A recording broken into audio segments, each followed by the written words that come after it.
Hello. Wahoo! Here we are. Ready Yeah. to fight for Justice! justice. Yes. Hey.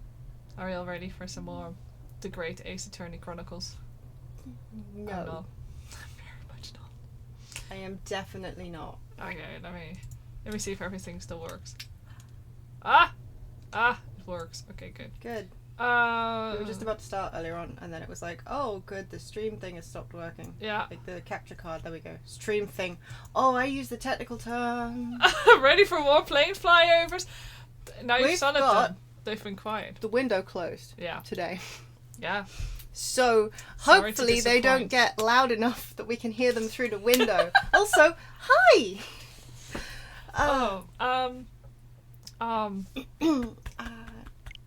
Yeah. Today I am choking on ibuprofen.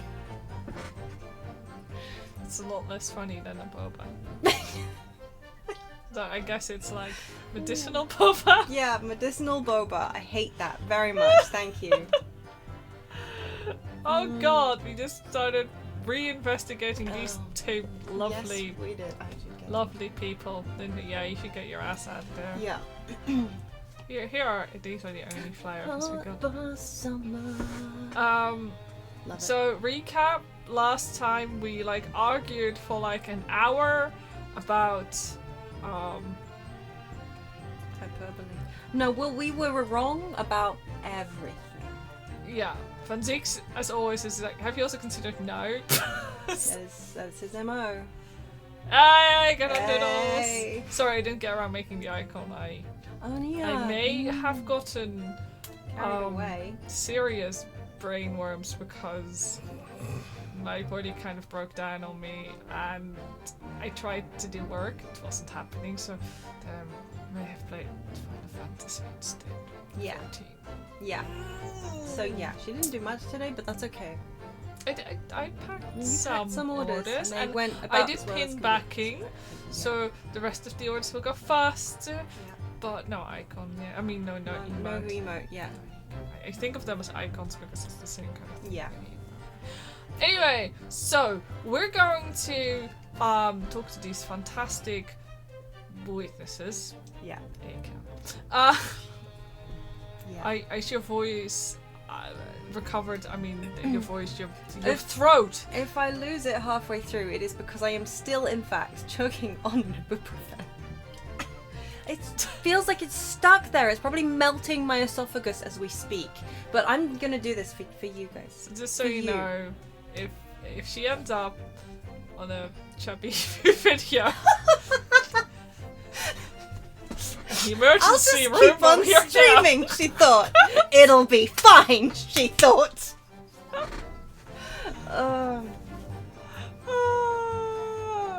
No, it's okay. No. People get us confused a Yeah, lot. it happens a lot. Yeah. Even in real life, people think we're very alike. Yeah, which is, you know, Awkward awkward. when you're dating. Yeah. They're like, oh, sisters. Sisters? No! We're close. I'm like, one of them has a weird foreign accent. And the other one is Dutch. What? Yeah. No, we're actually used to it. Yes, we are. Well, So I'm don't the worry. younger one, Don't so- feel bad about it. Yeah, yeah. Which it's people true. also get wrong. I am. Because apparently I I'm look aged. I am an aged old hag. And yeah, that's not that. I'm gonna be up here for a second. Bye. Well, okay, yeah. Off you go. Let me know when you're ready to start. Mhm. What? You can start reading. I read this yesterday. Did I read it? Fine. I don't remember what this man No, sounded you like. haven't. You haven't. They just started a new one. No, yeah, I know, but I actually did read. We're starting a new thingamy. Well, The one tweeting is Pocket still. Yeah, no, but yeah, I understand. that would be Socketwrench. I'm the one who never shuts the fuck up. It's true. I am very bad at social media. Just some trauma. She's much more charismatic than me. I'm not. You are. I just go blah blah blah blah on the keyboard. And Yeah, then- and people love that, and I don't get it. I love it, and I still don't get it. Like, why do people even follow me? Please do not proceed. Anyway, sorry. Do perceive. The plane flyovers are back. It's loud, isn't it? What the fuck happened? We haven't had any all day. Ugh. Did they just reroute them around this time of You the just bloody... to spite us. Oh, Rude. Right. that's what we get for being robots. Anyway. Yeah. You'd think that there wouldn't be any aircraft in the cloud where we are now. Honestly, Ganondoodle, that's okay because I think everybody is their icon. Yes. I cannot do real life names and faces. Yeah, Everybody no. is their username and their icon. Yeah, and I have a terrible, terrible, horrible habit of just assuming that everyone is the same gender as their icon. Because I'm like, yeah, that's your face. That's just what you look like. Yeah. And yeah, and it's so bad. Like, most of the time when I accidentally misgender somebody, it's because I just think that they're their icon. And I'm like, well, it's clearly a girl. Which is so embarrassing, and I'm really ashamed, and I try really hard not to do it. But yeah, so what I'm saying is I am worse than everybody, and you need to stop worrying about getting us mixed up. Yeah. Because quite frankly, it's just like, if you just switch the P and the S around, we're the same person. Yeah. Is Pocket, is Socket, who's Socket, who's Pocket? Just don't make me sew plushies. Yeah. And don't make me design pins. Actually, I do design pins. Yeah. Well, I'm coming for you. You don't want to talk to manufacturers. I Do don't all want that to talk part. to manufacturers. No, I am not good at business, numbers. Anyway. Yeah, we know. So,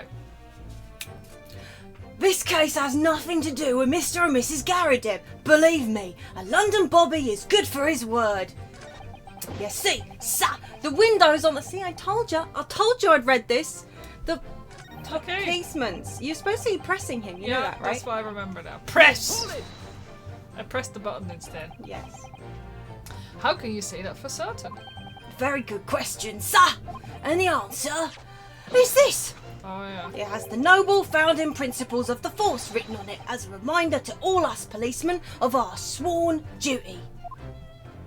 He showed us that before, didn't he? I don't know how it makes you magically able to see windows, but whatever. I can see windows. Did he? Am I a policeman? I can see windows. Sir, how What, did you you can't forget? say you remember? He literally did. You made some sassy comment about it. What Ah, is this? but What? sir, maybe you shouldn't become a lawyer after all. You have like short-term memory loss here. To patrol the streets of London town and uphold the peace of the common man. It's what the job's all about. And that's why I can stand here today beside my long-suffering wife and tell you a Bobby's good for his word. While rubbing my tired eyes, admittedly, sir. Oh, Rowley, you're so manly. Of course I am, my darling Patricia. Oh, Pat. Oh, Rowley. I hate myself. No, none of this is what I meant. I meant, how can you say for certain that this case has nothing to do with Mr. and Mrs. Garrideb? Oh, I see, sir. You should have said so earlier, sir. Yes. Well, so, could you answer the question? That was a waste of time then. Absolutely, sir. I will answer it to the fullest of my abilities, sir. There's a surprising reason why Mr. and Mrs. Garrideb's domestic dispute can't be related to this case. Before I get into that, sir, just one thing. Yes? I'd very much like you and all your countrymen to understand the great British institution of Scotland Yard. So I hope you'll take back some tales of us London bobbies and how we uphold our guiding principles. Get your helmet out of your mouth. I wasn't planning on going back just yet. I've only just arrived here. So, to that end, sir, I'd be happy to lend you my warrant card for your perusal. Oh, we get to inspect it? Ooh, but I must warn you, you won't be able to get through it without shedding a few tears. Uh-huh. Thank you. I'll try. Oh, a small folding wallet that identifies London bobbies and contains the rules of conduct to which they must adhere. Okay, I wanna. Can I actually check? Windows. No, I don't want to present. I just want to actually kind of inspect. Can I inspect it? I can examine it. Yeah, examine it. Yeah. I mean, you've been able to do it before. Principles of policing. Item 1. A policeman will strive to preserve the peace within his allotted beat. Item 2. A patrolling officer is expected to walk 20 miles around his beat every day for the furtherance of community relations. Metropolitan Police Regulations. Item 1. Any crimes fall under the jurisdiction of the beat in which they are discovered. Item 2. When a crime is discovered on his beat, a policeman must assist with initial investigation and help detectives. Okay. I still wonder if it's relevant that he took her to the. I mean, he didn't go to the police box. Mm-hmm. Yeah. He sent her to the police box and gave her directions. Yeah, but he did say it wasn't part of his beat. Yeah, it's not part of his beat. Yeah. But part of me wonders if you just make it into beet, like beetroot. Yeah. Sugar beet. Beats. And the beats goes on. I can't think of anything specific here, although No. I feel like I should be. No, it's maybe for later where we're gonna Like, wait. Yeah, but I mean, like, I feel like something should be standing out to me, I think. Yeah. But I don't know. Potentially not yet. Anyway, yeah, well, we can press him on this too. Hold it! By which you mean they don't open fully, is that correct? You don't know what a beat is, other than that it seems to be his area of duty from the context. Yeah, the beat is basically the path, which, they have to follow. Yeah. Like the area that they cover. So if you were, say, trying to sneak into some kind of castle, it would be the area that they would walk around, so that you would have to avoid their line of sight in order to sneak past the guards into the... Yeah, anyway. Yeah. It is. It's literally the area that they walk, the streets they walk. Yeah. Their patrol. Thank you. It's like literally the patrol, that's the one. Yeah.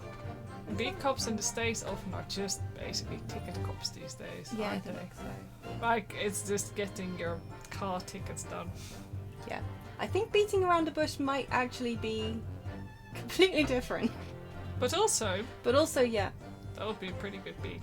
Yeah, just 20 miles around one bush, just to make sure that no crimes happen in the bush. I like that. Yes, sir! They're just there to allow a bit of air through the house, you see. So they're restricted as to how much they open. I think he's changed his accent quite drastically from yesterday. Yeah. Oh, good, it's this guy. And therefore, anything thrown out of the window from inside the room would simply strike the pane and fall to the street directly below. For clarity, allow me to mark the map. Oh, you piece of trash. Here is the location where objects would have fallen. Yes. We got it. We're stupid. You're smart. Directly opposite the scene of the crime, on the other side of the rather wide road. Would it have been so hard for somebody to mention this top-hinged casement thing before? Yeah, like legitimately. Rather than like us having a whole fucking discussion, you could just go like, yeah, but actually... He tried. He kept turning around and saying, no. Well, I have another question for you, Constable. What would that be, sir? How do you even know? Why would you have any idea what sort of windows Mr. and Mrs. Garrideb's house is furnished with? Oh, well, sir, that's very simple. You see, I helped with the investigation yesterday. Okay, Excuse me. Do you have something to add, Mrs. Beat? Sorry? You look, well, delighted. Is there some particular reason for that? Hey, Okanado. Oh, I was just remembering, that's all. We really were so lucky. Lucky? She did it.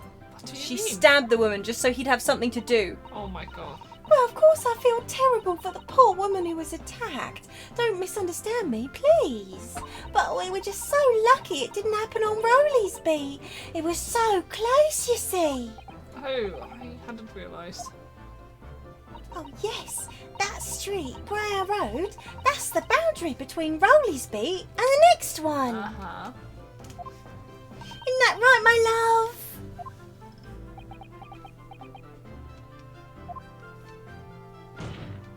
Constable Beat.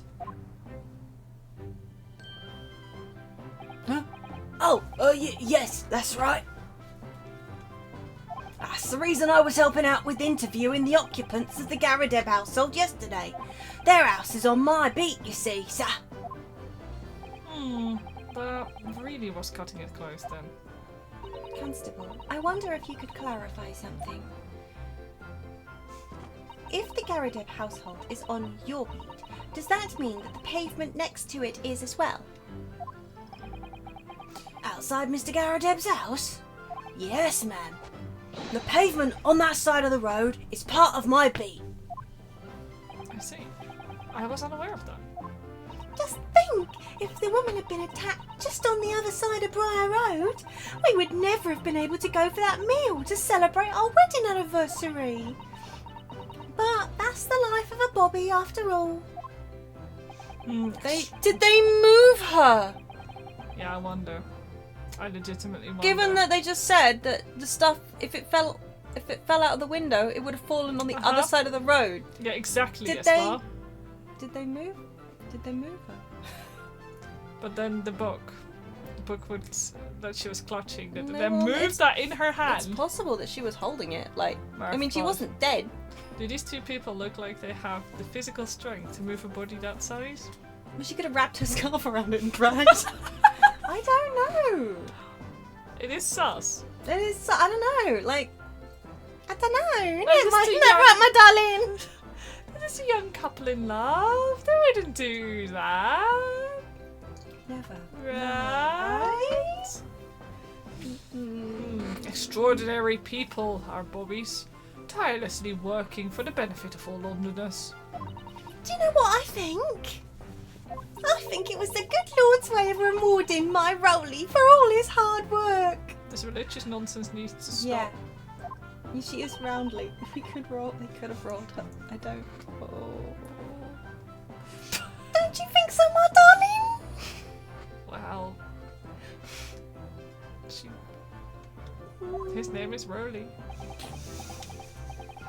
That must be it, Pat, my love. That must be it. Maybe he likes to roll.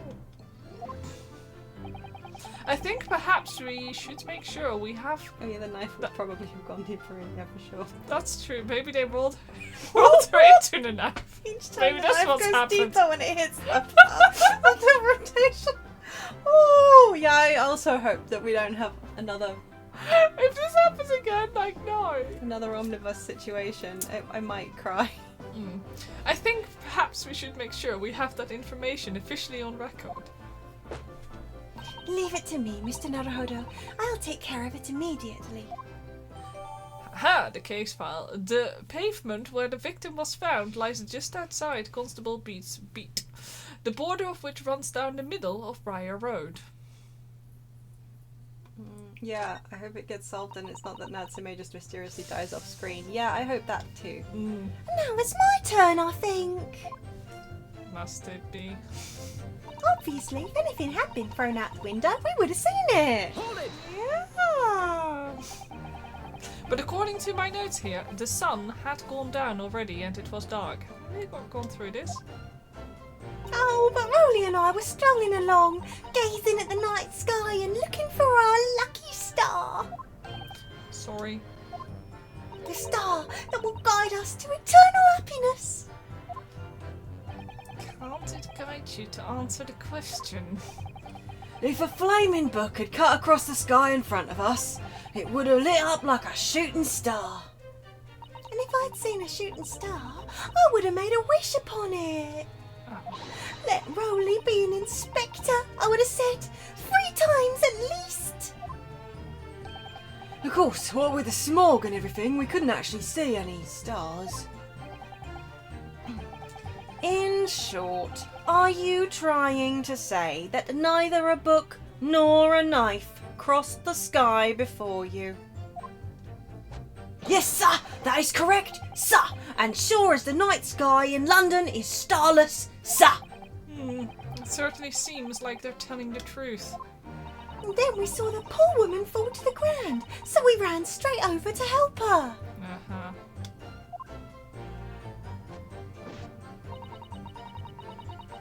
I did leave the scene to go and fetch help, but my trusty Rolly was there to make sure nothing was disturbed. Hold it! He was asleep, wasn't he? Yes, you said that you went to a nearby police box to fetch another officer. Is that right? That's right, yes. If it had been on Rolly's beat, I would have known exactly where I was going, of course. Don't feel bad, my love. You can't be expected to know the location of every police box on every beat. So Rolly told me the way, only I sort of got a little lost on the way. Didn't I say that? Mm-hmm. Patricia, my darling, that's why I love you. Your terrible sense of direction is bewitching to me. I understand many things. Or at least... Some people really like it when their partner is inept. It makes them feel needed. Oh, Pat. Oh, Rolly! Oh, please. So I suppose I was gone for about 15 minutes. But like I said, my Rolly was at the scene the whole time, making sure nothing was disturbed. He was asleep in the snow. I was off duty at the time, of course, but a true Bobby is never really off duty, sir. I didn't take my eye off the crime scene for one moment, sir. Nothing strange to report on that front, sir. Hold it. Nothing to report. That's correct, sir. I had my eyes wide open the entire time, never looked away for a second. No one else approached the scene and nothing was removed from it. I can swear that on the yard's honour, sir. Really? That seems a little strange. Beg your pardon, sir. Strange, sir. Seems altogether regular to me. This burned copy of The Lion's Pride was originally in the Garradep's household, so the question remains, how did it find its way into the hand of the victim? Can you shed any light on that, seeing as you were at the scene of the crime the entire time?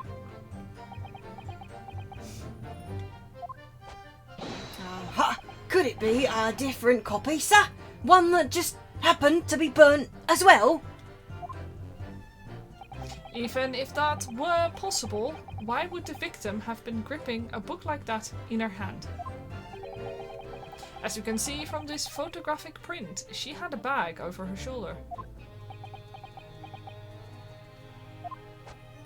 Well, sir, that book was in the lady's hand from the moment we arrived at the scene. Is that so? There's something about this statement that's not sitting right with me. The two mysteries of how the knife ended up in her back and how that book ended up in her hand. There must be some common thread between them. Yeah, she got rolled. Can I ask you something, please, Mr. Lawyer, sir? Oh, yes, of course. What is it? You're Darkness, aren't you? I can tell.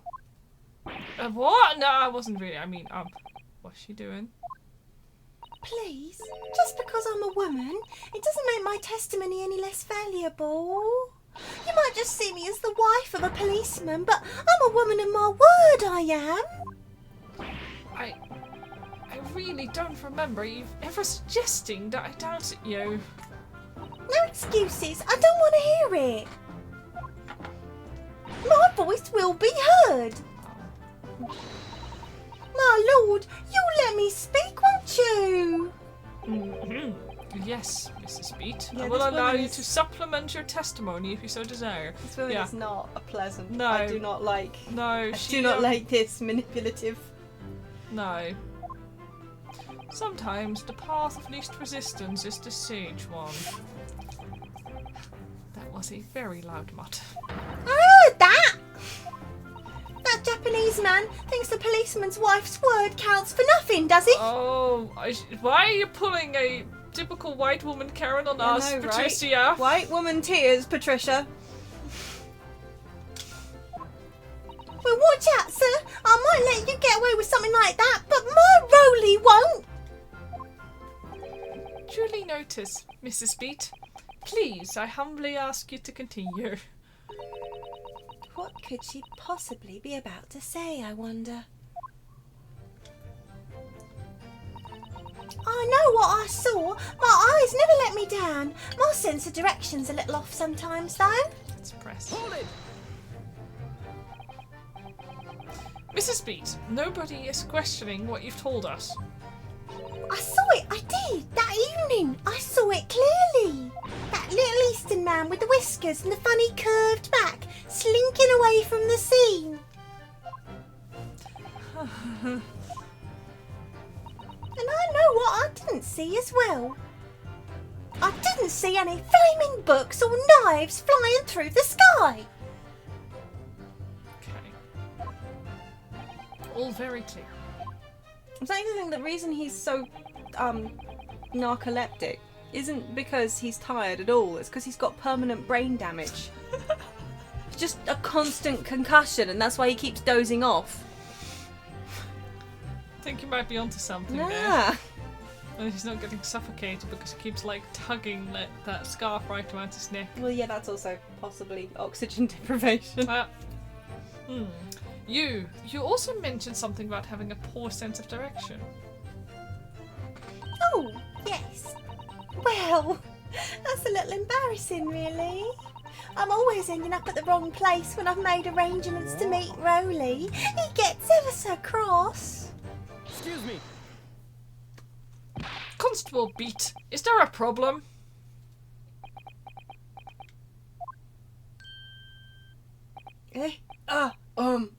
No, sir. No problem, sir. Did your wife's remark just now bring something to mind, perhaps? Well, in a way, sir, yes, sir. I was just remembering that the same thing happened that evening, is all. You mean Mrs. Beat lost her way on the night of the incident? Well, you see, I sent her off to find a police box in the next beat over from mine. But she was gone a fair bit longer than what I was expecting. I thought she'd be back inside 10 minutes, but my darling was gone a good 15. Oh, Rowley, you're such a tease. But the reason I was so long was because of the bouquet, silly. The bouquet? Sorry, what bouquet are we talking about? Oh, it was a present for our wedding anniversary. Rowley's so romantic. He saved up for it with farthings and halfpennies he found in the gutter while doing his rounds. Yes, how romantic! I'd forgotten all about it till just now. And you, my darling? Is he okay? He doesn't look it, does he?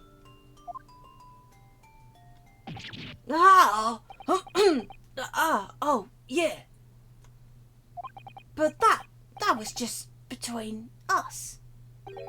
No talking about it to anyone else, darling. You have to promise. Really? Oh. What was all that about? Constable Beat looked very obviously troubled during that exchange. Yeah. I'm afraid I can't offer any useful insight, Mr. Naruhodo. But I'm quite sure of one thing. We have to ask Mrs. Beat about the bouquet. Mrs. Beat, this bouquet you just mentioned. I'd like you to add details about it to your testimony, please. Oh, really? Yes, I'd love to. Oh, don't you start. What happened was I dropped my bouquet and ended up losing my way for a while. Okay, pardon. You mean you dropped the bouquet at the scene of the crime? Yeah, that's right. Oh, I was so upset.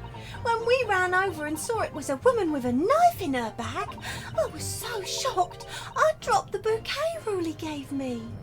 I was in a dark spot where the streetlights weren't casting any light, so I didn't notice at first. And then you went to the police box to report it to the policeman whose beat it was on. Yes, and I came back to the scene together with the other constable, you see. That's when I spotted my bouquet again. But the funny thing was, when I went to pick it up, it was nowhere near the victim's body at all. Rowley likes to roll. I Yeah, swear. How do you not notice dropping flowers you were holding? I don't know. She's a...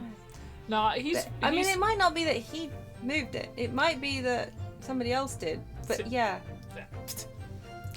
Yeah. Yeah. Yeah. Or alternative. Yeah.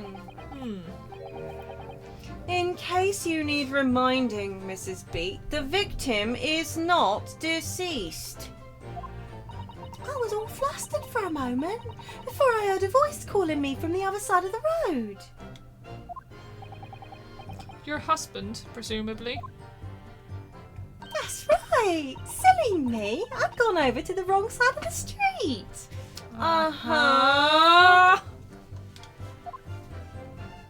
Although I'm going to blame the bouquet this time. I can't think how it got there. I really can't. Considering he was also like, that the bouquet thing was between you and me, I'm like, Yeah. I do not. Yeah. Mm-hmm.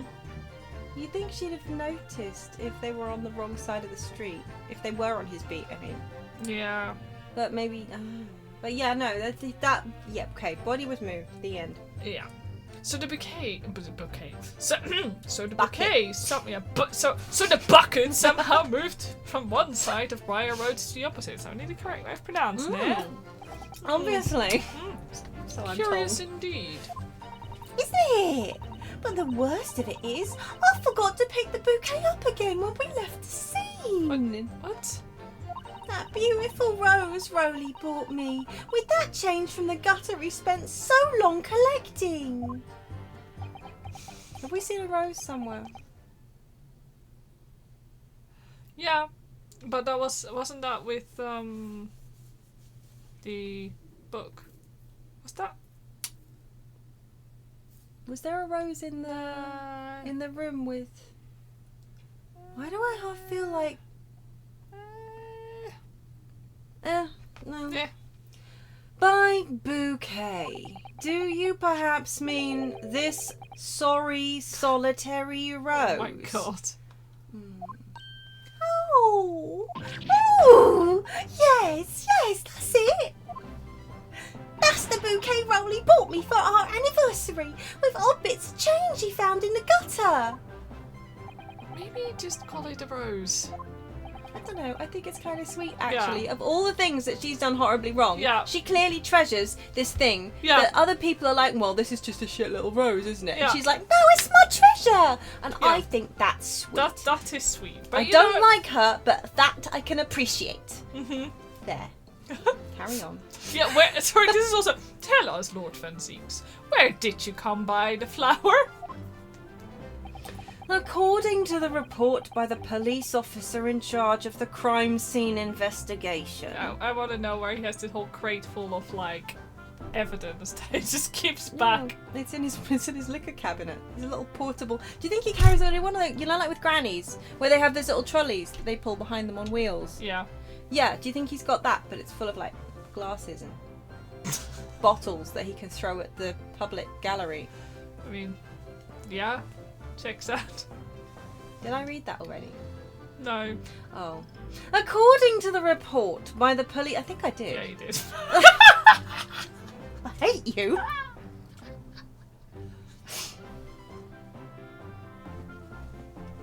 Okay, fine.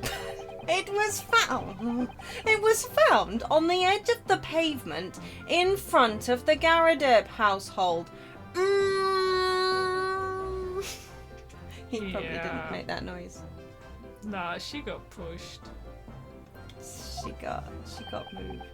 In front of the Gyarados' house. Although it wasn't noticed until the morning, as it lay where the street lamps cast no light. It was believed to be of no relevance to the case, since it was found on the opposite side of the thoroughfare. Oh, thank you, sir. Thank you. Could I have it back now, please? No, I think for good measure this rose should be added to the court record as evidence. Oh. The anniversary bouquet has been entered into the court record. A present for Patricia Beat from her husband Rowley. The shock of seeing the stabbed victim caused Mrs. Beat to drop the rose where she stood. Yeah. Yeah. So So the there we body go. was definitely moved. So, Yeah. We've established this now. yes. Poor woman, she wasn't even dead. Like, No. But it's a symbol of our love. I want it back after the trial. Do you hear me? I want it back. oh, good grief. Rest assured that I shall do my very best not to forget, Mrs. Beat. I didn't take my eye off the crime scene for one moment, sir. Nothing strange to report on that front, sir. Now we're gonna press you. You fell asleep. Yeah. Nothing to report. That's correct, sir. I had my eyes wide open the entire time. Never looked away for a second. No one else approached the scene and nothing was removed from it. I can swear to that on the yard's honour, sir. Not really. That seems a little strange. Beg your pardon, sir. Strange, sir. Seems altogether regular to me. Did we not just press him on this? Yeah, no, we did actually. I forgot. Yeah, this is the same. The burned copy of the last post originated in the Gyarados household, so the question remains, how did it find its way into the hand of the victim? Can you shed any light on that, seeing as you were at the scene of the crime the entire time? And it's like, yeah, it's another he's copy. like, yeah, different copy, sir. Yeah. No, sorry, I forgot that we It's did weird. this. Did we go around the whole thing? Yeah, I think That's all. weird. Before each case, he rubs his little gloved hands and calculates how little evidence he can share to get through the case, like a personal score. And I agree. Yeah. Like he's kind of like his personal golf handicap. How many shots can I take? Well, Mr. Naruhodo, what do you make of all this? Hoodie got moved! The whole idea of an invisible attacker has been troubling me all along. Knife gun, knife gun, knife gun. But I believe I'm starting to get a picture of what really happened here now. Ghost of the Omnibus? The fourth book that had no business being at the scene of the crime made me sure that Mrs. Gyarados was hiding something from us. But it's becoming increasingly clear that someone else has been hiding something from us as well. I think I may already be armed with everything I need to strike a decisive blow now. I love the fact that I'm always like, yes, I know what we're doing, and I'm like, do we? Do we know? Do I know? Well, I do wonder if Rowley moved the body, though. Yeah, but who did it still? Like, Oh, we don't know. But the knife could have fallen out the window at this point. Okay, well, I guess we should first examine there's all that. that bit. An English rose. It's such a beautiful flower. Ah, this is a rose, is it? I've never seen one before. Do you not take an interest in flowers, Mr. Naruhodo? I wouldn't say that exactly, but I do know 3 types at least. Gosh, 3? Yes, plum blossom, peach blossom, and cherry blossom. Perhaps you should consider branching out. Learning some that aren't fruit tree based, for example. Those are very nice ones, though. They are, it's so true. Is that going to be the same if we click on the stem as well, though? I wonder. It's a very stylish paper, the flowers wrapped in, isn't it? It's just an old newspaper, Mr. Naruhodo. Oh, I suppose it's because I'm not used to seeing English print. It looks so exotic to me. Ah, I see. Is something wrong? Oh, no, I was just thinking that if you wrapped a stone-baked sweet potato in English newspaper, it might look like some sort of fancy cake. Ah, Suzata-san, you do love your cakes. This is why we love her. Is Is that actually the same Yeah, I trigger, wonder, I like... wonder? Well, we can always click through it if it is. Yeah, I guess, yeah. Come on, let me. Yeah, what is the right approach for the game to get to the right part? Yeah, that is the problem so far we've been having, isn't it? All of us together as a So team. yeah, I think there's nothing really think so. currently because this will still just be rows. Yeah. Okay, so there's nothing on the rows. I'm just gonna double check what there's like. Present a piece of so it's over 20 miles. Crowds fall under the jurisdiction of the beat for they are discovered. Assist with initiative, Yeah. Yeah. I really think he's moved the body. I think he might have been the one who moved the body, yeah, because he's tired and overworked. Yeah. He just wanted his fucking night off. Given that the Mrs. Garrideb fainted when she saw the knife, Yeah, I think. rather than be like, no. No, I've never seen it before. I literally think she's yeeted the knife. Yeah. I think she yeeted the book, and then she yeeted a knife, Yeah. potentially. I don't know. Anyway, we'll see if The knife is more likely to actually have hit the victim if it fell out of the window straight down as well. Yeah, while she was leaning Especially down while to she pick was up the leaning book. down to pick up the book, yeah. Because I still think that's what's happened right now. Yeah. At least This- otherwise it would have stabbed her right in the head. Yeah. This time it's going to expose the whole truth about this mysterious affair. Please hold my hand, I'm confused. This case has nothing to do with Mr. and Mrs. Garrideb. Believe me, a London bobby is good for his word. You see inside the window. Windows on the top floor, top hinge casements. Yeah. Obviously, if anything had been thrown out the window, we would have seen it. Oh, actually, hold on. One thing I wanted to double check was if the map has been updated. No. No. Why would Oh, it he was drawing on it, but it's not actually on there. Oh, Mhm. okay. be? What? Oh no, because Van Zieks was all like, Oh yeah, let's he put let's the me yeah. mark This it, is, and it's not on there. yeah, but he did point out the exact opposite. I mean, it was exactly opposite I mean, yeah, where the body was. true. Anyway, Can we look at the photo again, actually? oh yeah. I want to know why they're not saying he. She's surrounded by like I find it interesting that the snow is just in a neat Yeah, circle well, I around always her. assumed it was because she was so warm, she melted the snow. No, I mean, there's nothing here that suggests that the victim might have been. No. But no, Oh, they wait. swear at one point. One of them said something about him being asleep, Yeah. face down. Yeah. But now we can't press that. No. So I guess it's gone because we were supposed to forget that. I guess I don't I know. guess. Unless he fell over because he used up all his strength Oops. Yeah. trying to move That's the body. Or, hear me out. He fell over after he pushed the body, and she found him just after he pushed the body. That's why he was face down in the snow. Yeah, that would work too. Anyway, we would have seen it. I did leave the scene to go and fetch help. My trusty roadie was there, sure to make there was something. Yeah. Mm. What happened? So I became ended up losing my way for a while. Didn't take my eye off the crime scene for one moment. Someone has changed to report on that crime scene. I don't. Yeah, sorry, I'm just flipping Yeah, through it back. again. I didn't even know you could do that. It's really handy. Yeah, thankfully no longer like just one direction. I don't know what to present. This is Trying to think of a One Direction song, but I literally can't remember any. I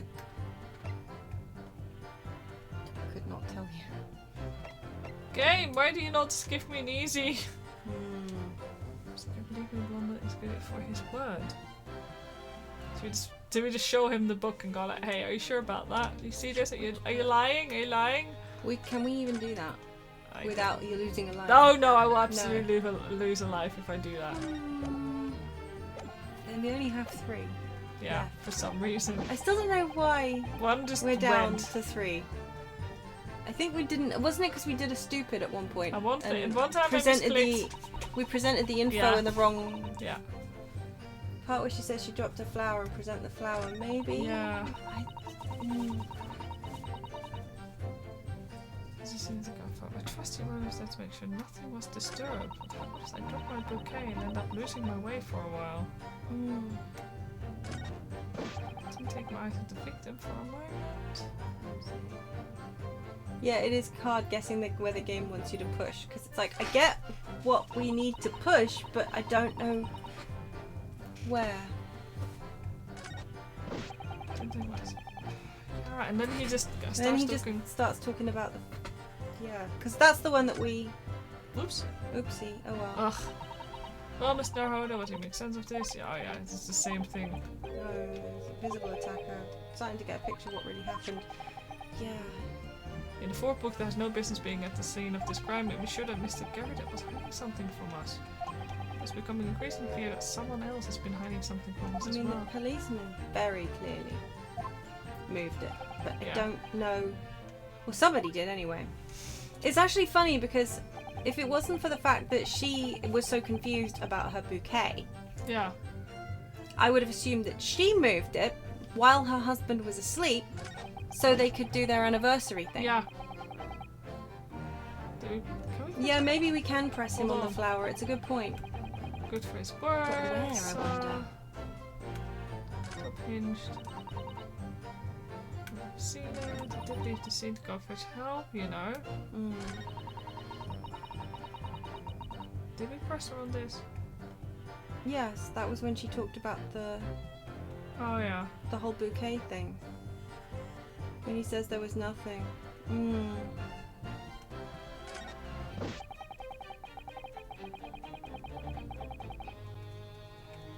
Well, you saved. So if we present Yeah.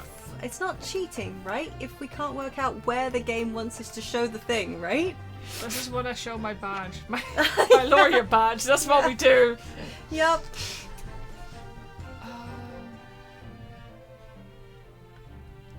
Yes, I do want his opinion on this, but I don't.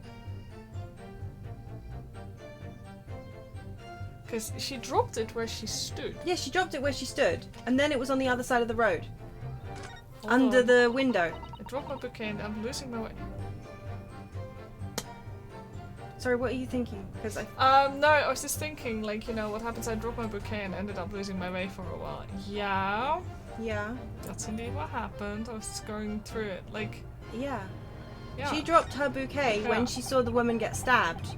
yeah, But then when she went back to the crime scene, her bouquet was on the other side of the road, yeah, underneath the Garrideb's Yeah. window, yeah, right?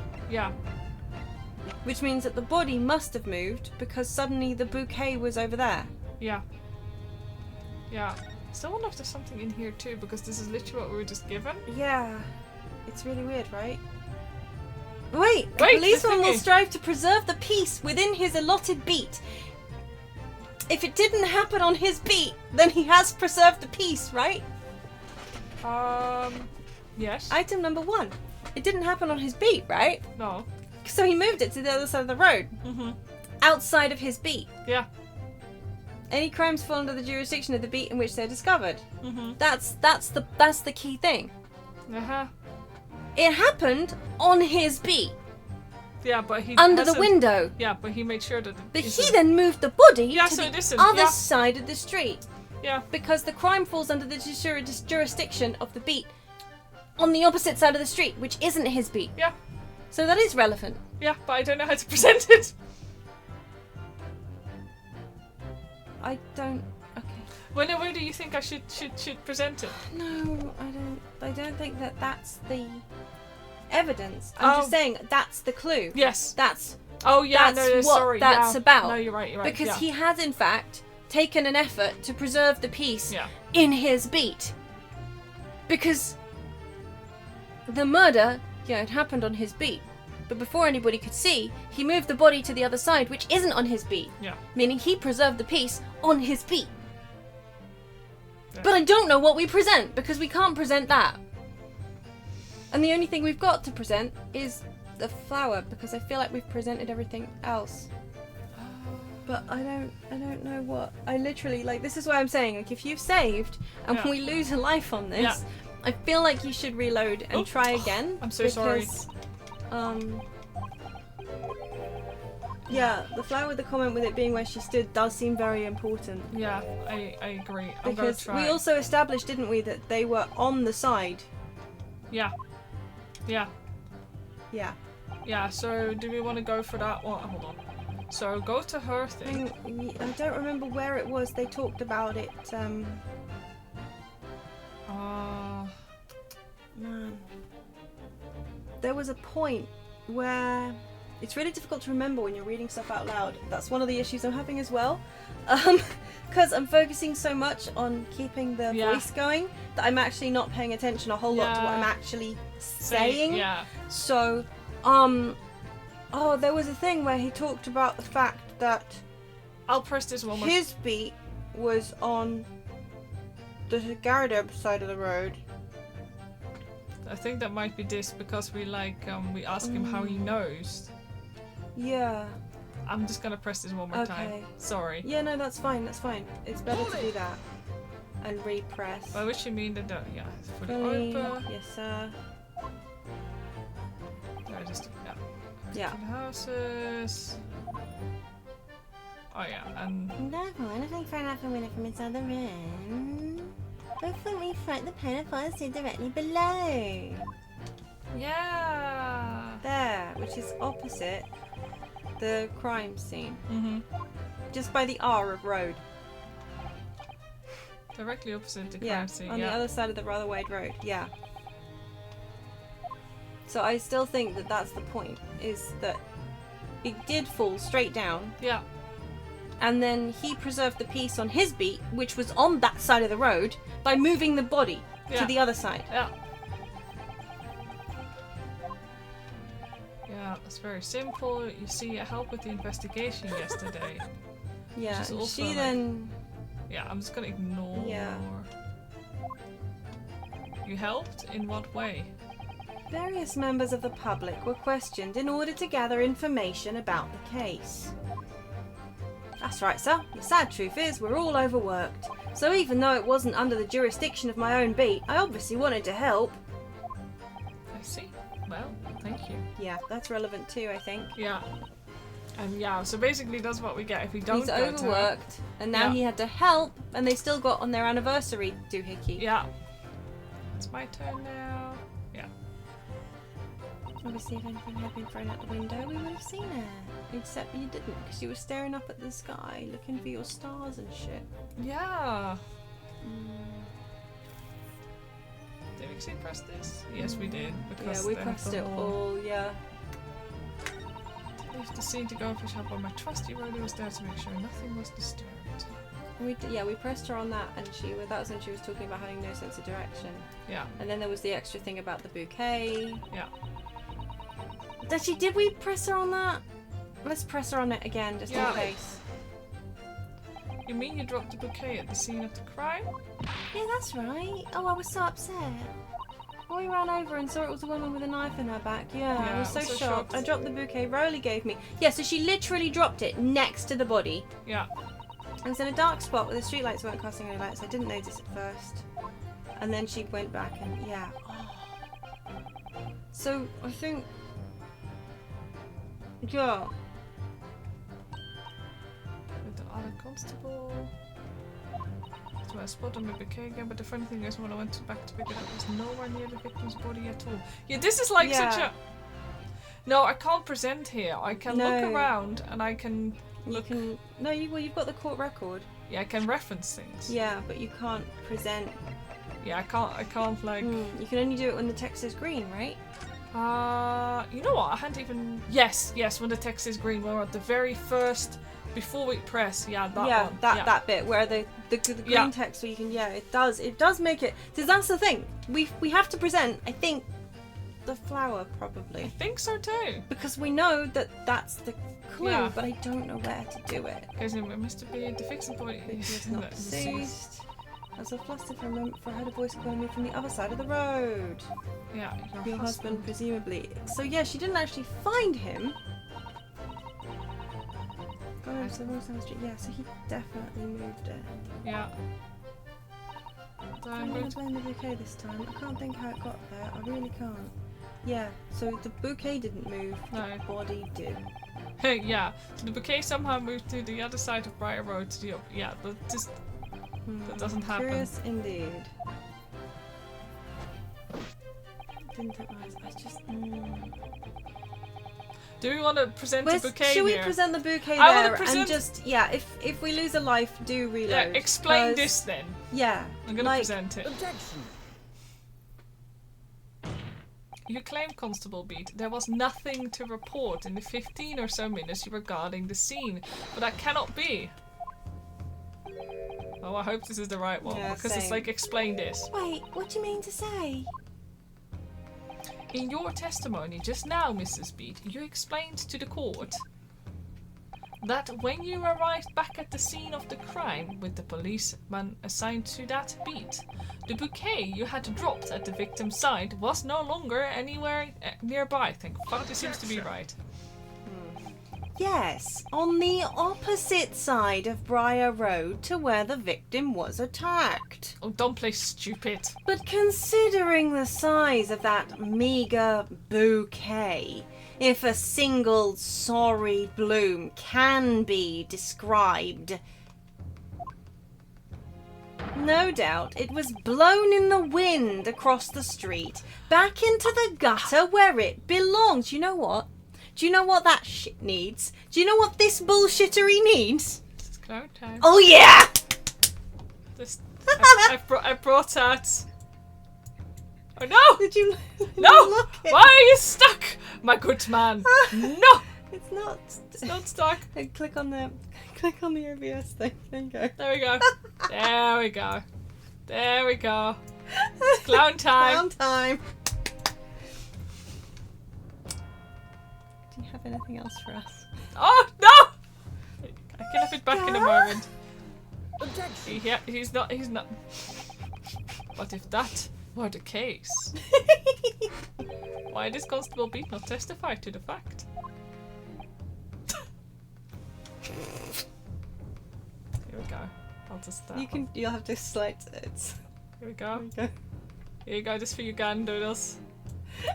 We created a beautiful outfit for him. Here we go. Here we go. Hold on, I'll see if I can tweak it a bit. There we go. Well, perfect. It looks like it's growing Beautiful. on him. There we go. There we go. He's dressed for the occasion. Yeah.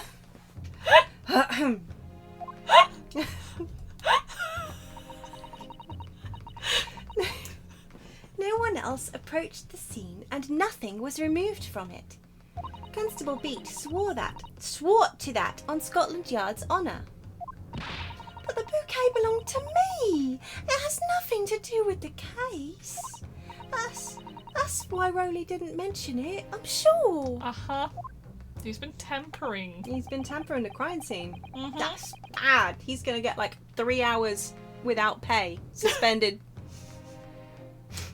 At least. Yeah, no, because sadly, it's not only your bouquet we're talking about here. Yeah. More than one thing in this case is mysteriously the wrong way around. Yeah. What are you talking about? Do you need me to keep him dressed? There you go. There we go. Oh, it's Doesn't beautiful. matter. He can try and run away, but he cannot escape the clown status. Oh, I like that I'm not having to use my palm for this anymore. Think about it. Besides Mrs. Beat's bouquet, there's Mr. Garrideb's book! Mr. Garrideb's copy of The Lion's Bride, which was thrown out of the window by his wife, would have struck the pane of the casement window and landed here, on the west side of the street. And yet, it was actually found here, on the opposite side of the road, in the victim's hand. Meanwhile, according to the testimony we've heard, Mrs. Beat's bouquet should have been dropped here, at the scene of the crime, on the east side of the street. But, in fact, it was actually found here, on the opposite side of the road, in front of Mr. and Mr. Garrideb's house. Mr. and Mr. It's very progressive of you. Yeah, Mr. and Mr. There's no logical explanation for those things. Unless somebody deliberately moved them. No way! What are you trying to say? The way you're talking, it sounds like you think Ma Rowley's done something wrong. Perish the thought. Don't you listen to a word that scrawny lawyer says. Twittering on about books and Okay. Bye-bye! Books and bouquets. Why should we care? It's nitpicking, that's what it is. That's me gone. Bye. Je is got gejoten. Yeah, did they do the server restart today instead? Yeah, I betcha. Little Boo. shit. Well, no more Moogle today, I guess. No! No. Yeeted from the cloud! Oh well. Oh Mr. well. Vampire Man got me, yeah, finally. Well, at least I cannot have my bottom burned off by the burning omnibus today. Ha ha ha ha ha! Omnibus in your memory. Ripped from the fabric of the stream. Oh, good. Mrs. Garrideb's come around. Put the bus away. Bye bye. You might call it nitpicking, Mrs. Garrideb, but deliberately meddling with the scene of a crime is a criminal offense. It's called, Tampering, Mr. Naruhodo. Oh, you could hear that, huh? But the person responsible for this tampering cannot admit to it, for a very subtle but compelling reason. Objection! Tampering? You've barely heard the term before. Oh, shut up. Tell us, my learned friend, who would possibly have had cause to carry out such an elaborate deception? Yes, there is someone who tampered with the scene of the crime that evening. All the evidence and all the testimony points to that one particular person. Yeah, it's roly-poly. Counsel, I must demand that you substantiate this conjecture. Sorry, I can't read. Who are you saying is responsible for tampering with the scene of the crime? Well, clearly it's Yeah, this Strong guy, Heart. clearly, yeah. Where is he? There he is. Horrible. Horrible! Oh. His portrait also pisses Portrait's me off. even worse. I know, right? Ugh. Ah. Oh, present. Take that! Obviously, there's only one person it could have been. Constable Rowley Beat. It was you! What? A policeman? A member of Scotland Yard? What nonsense! Why would my Rowley do something like He that? wanted to snag it. There's no one straighter than my husband. No Bobby works more tirelessly for the people of London. Do not start. But No.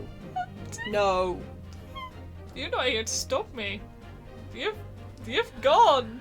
Yeeted from the cloud. Mrs. Beat, you said in your testimony that your husband asked you to go to a nearby police box to fetch the officer on duty. The 15 that you were absent from the scene is the only opportunity anyone had to tamper with it. You're making it up. It's all nonsense. It's all lies. What about that Japanese man with the whiskers? I bet it was him. He did it. Objection! If that was true, Constable Pete would have seen him do it. Oh. And forgive me for pointing it out, but when you dropped your bouquet, Mrs. Beat, it was after the defendant had fled the scene. Oh. Well. Objection! First you make accusations about the landlord and his wife, and now you incriminate a policeman as well. I mean, it's beautiful. It actually makes him look better, I think. It's an improvement. Yeah, I think so. It's beautiful. No, it's not. There we go. Rolling. Rollin' or rolly. There you go. Roll, roll, roll your beat gently cross the street. But your accusations lack one very important thing. You claim the crime scene was tampered with. But there is only one reason anyone would commit such a reckless crime. To hide something. No, No. he's stupid. That's right. He's right. But my husband and I just happened to be there. That's all. Yeah, on your way to what now? So why would we have anything to hide? It doesn't make sense. You've offered no motive for this alleged tampering. Easy peasy. And until you do, your accusations are nothing but empty threats. Constable Beat had a very good reason for wanting to tamper with the scene of the crime. That's the key to this entire affair. Mr. Naruhodo, have you managed to solve this mystery? I mean, this one we knew. Yeah, this one yeah. Counsel, you have made a very serious accusation against a London police officer. If you are mistaken, I'm sure I need not point out that your reputation as a lawyer will be irrevocably damaged. Oh my god. It's that serious. It's so serious. With that stark warning in mind, you will now explain to the court the motive for this alleged tampering. Yes, my lord. That's you. You say that. Yes, my lord.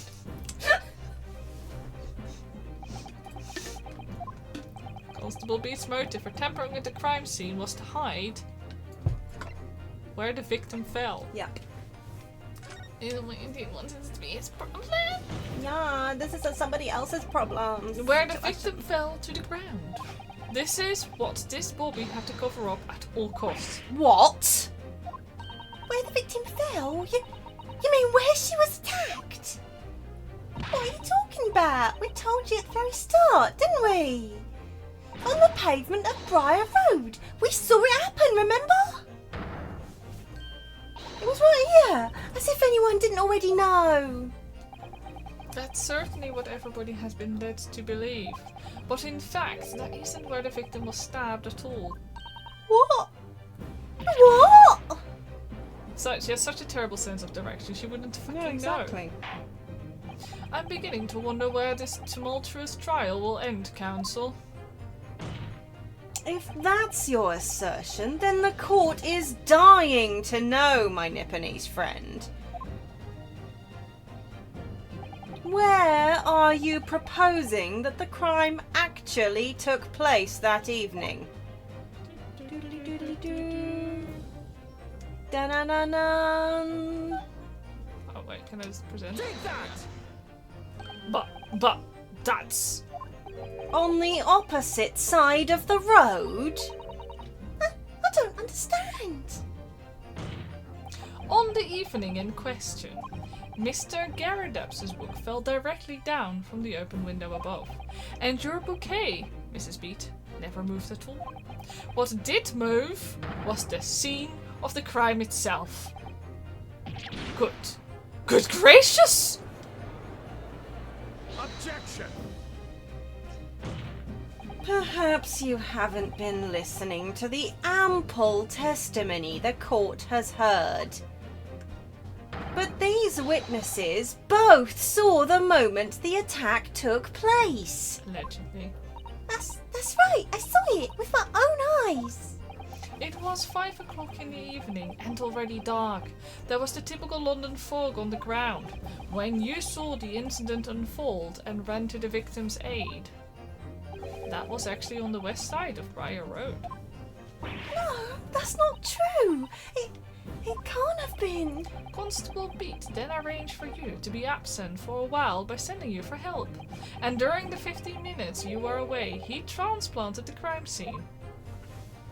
He moved all the things shown in this print. The victim herself, the 4 books. He moved everything, in fact, to the pavement on the east side of Briar Road. Extraordinary. But the constable overlooked one thing. What? What do you overlook? The book. Oh, The bouquet, I presume. Monkey see, monkey read, right? Me too, exactly! The prosecution told the court just a few minutes ago about the discovery of the rose bouquet. Lord Van Zeek said it wasn't noticed until the morning, as it lay where the street lamps cast no light. Yes, it couldn't be seen in the dark, obviously. Which is why it was only the bouquet that was found in its original position on the pavement on the west side of Briar Road. And that is the defense's theory about what really happened that evening. How do you respond? Constable, Rowley, Beat? Oh, please get deranged.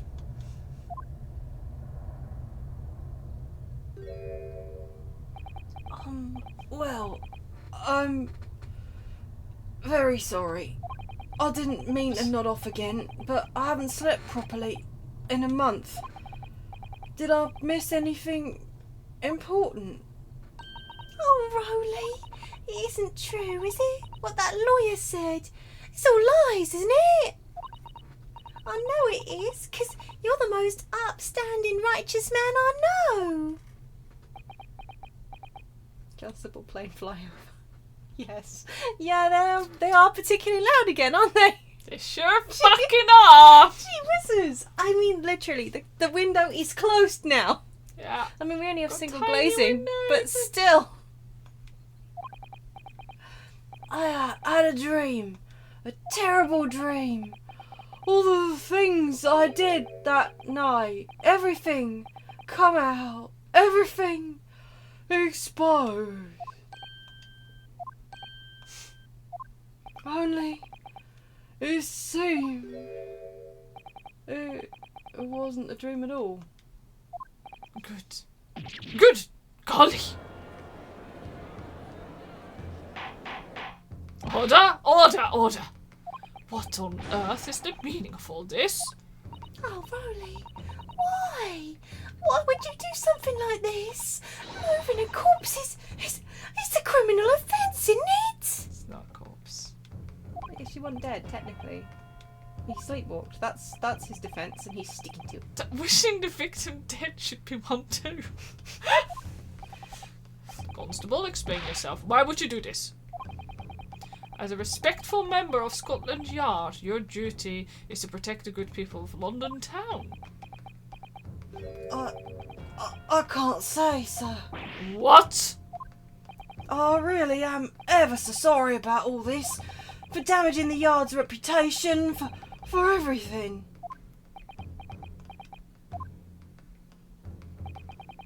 I have a possible explanation. For why, on that particular evening, Constable Beat felt compelled to move the scene of the crime. I can think of one reason. What? How could you possibly know? Gotta say, he actually looks the best when he's shocked. Yeah. You, a foreigner, presuming to understand the mind of a Scotland Yard policeman, because we're all people, Fanseeks. People. Okay. And yet, Lord Van Zieks, it is this foreigner who has uncovered the startling truth of the matter thus far. I believe it would be beneficial to the court to hear his extraordinary young lawyer's theory. Is this a teachable moment? Huh? No, not him though. He's a vampire. Though. It's true. Counsel for the defense, if you please. He wants to prosecute your case! Sorry. Carry on. Yes, my lords! Now then, I think you had better show us some evidence. At once, my lord. England, Japan, it makes no difference where you come from. Human emotions are the same. Yeah, but not when you're Van Zieks. He has no human emotions. And I think I have a fairly good idea of the feelings behind this man's actions. What gives away the motive for Constable Beat's unthinkable actions? This. Yeah, I think so. Because, like... Because, I mean, on the other hand, you want to save? Because it could be the book. Because, you know, the book where it says, you need to preserve the peace on your beat. And Yeah. it's your responsibility and blah, blah, blah. But then the flower obviously has his emotions. Yeah, I think it's probably the flower. Yeah. But just in case it's the book. Yeah. Because I don't know. Yeah. Yeah, no, this I sounds realized great. that I'm a foreigner in this land. I have only just arrived from Japan, which is why all this information about London's so-called bobbies is completely new to me. I've learned that through honourable patrolling the beat is the most demanding work in the world, for example.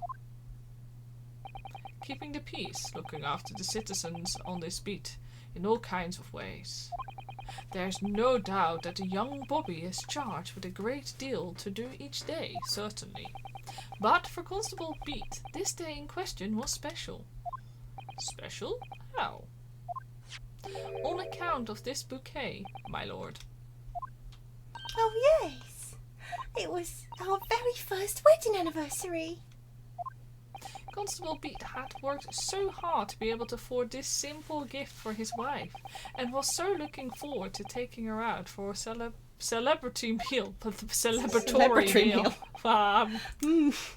When he and Mrs. Beat stumbled upon a crime along Briar Road. Yes, his mouth closed, he can't be talking. No. When he saw that shadowy figure, I think that's probably you actually. When he saw that shadowy figure through the fog collapse on the pavement ahead of them, what must have gone through the man's mind? But, sir, just on that one particular day, I was looking forward to celebrating my wedding anniversary. Mrs. Beat puts up with a lot being married to a bobby like me. I wanted to show my dear wife how much I care.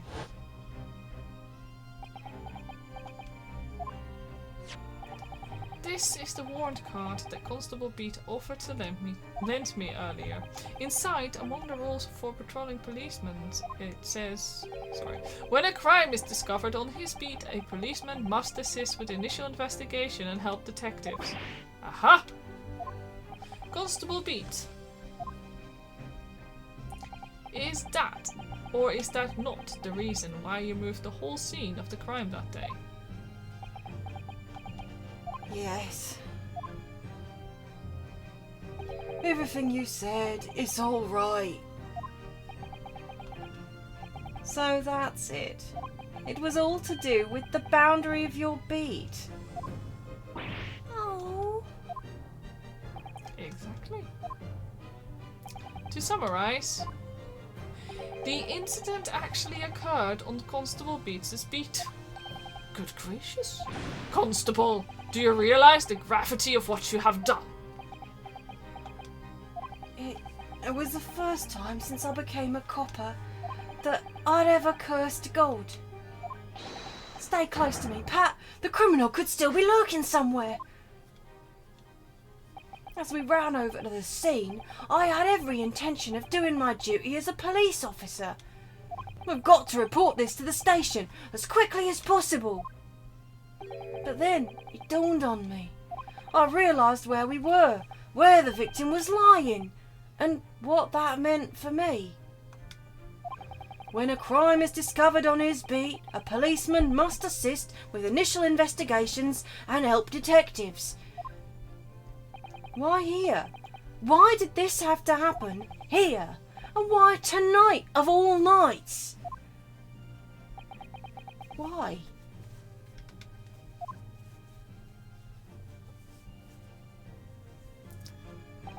It's the copper's job to guard the scene of the crime, so I told Pat she'd have to go to the nearest police box and fetch whoever was on duty there. It was then, when I opened my mouth to speak, it just came out. I couldn't believe the words that were... Excuse me, could you stop doing that? Sorry! This is the beat next to mine, Pat. So you'll have to go to the police box that covers it. Turn right along Meersham Street and then...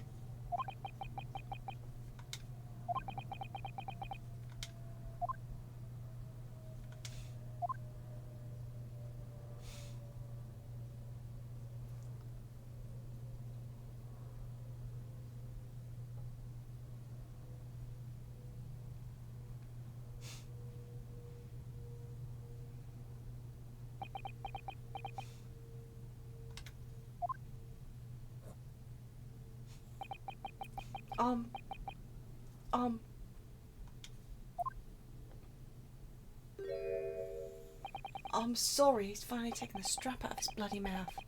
I'm so sorry. Oh, Constable. Yeah, right? We all know what's important. I just wanted just that one night to take my Patricia out for dinner. Oh, Rowley. Just that one night. Back in again though, isn't it? Yep. You knew that if the incident was on your beat, your evening of celebration would be ruined. And so you decided to move the entire crime scene outside your jurisdiction. just across the street to the east pavement of Briar Road, which falls under the neighbouring Beats care. You see, I thought... Well, I was sure the victim was dead, you see. I beg your pardon. That's even worse. Oh, of course he did. Otherwise my Rolly would never have left the poor woman on the freezing cold pavement. I don't know what to think about that, but No. yeah. I see your meaning now. Planes! Zoom! They're coming in. They want to see what happened as well. But God got me back for my sins, didn't he? That's why I missed the rose I bought for Pat. Oh no, Rolly. That was all my fault. I should never have dropped it in such a dark place. I'm so sorry, Rolly.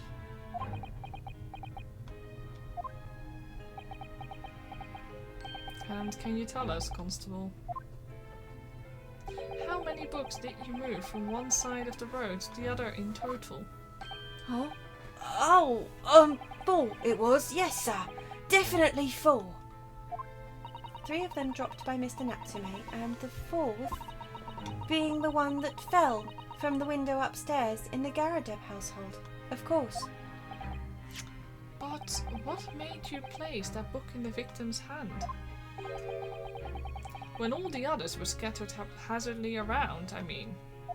Oh, well, sir, that's because that's how I found it.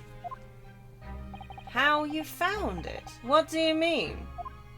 Oh, when we first ran over to the scene. The victim was already holding the book. So, when I moved everything, I made sure it was still in my hand. You're sure it was this book, The Lion's Bride, that the victim was holding? Oh, yes, sir. No doubt about it, sir. Interesting. The 4th book's information has been updated. The book entitled The Lion's Bride that was in the victim's hand when Mrs. Beat first ran over to see what had happened. Yeah, for sure. She Yeah. must have bent down. Yeah, like for sure. Like that, it makes sense with the location of the knife and the angle of it as well. And yeah. And the invisible attacker, and he was just minding his own business, Yeah. and she suddenly just keeled over, and yeah, he just Yeah. and ran. and that's why she's not dead yet. Yeah.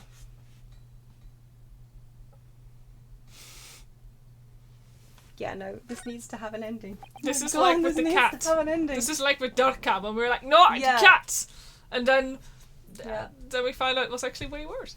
Yeah. Oh, yeah. But the cat was involved. The cat was involved. Yeah. Oh. I thought it was an open and shut case at the time. You see.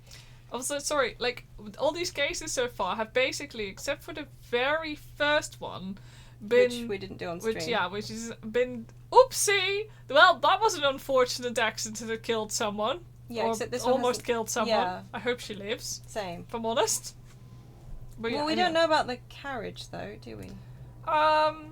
No, but 2 people died. Yes.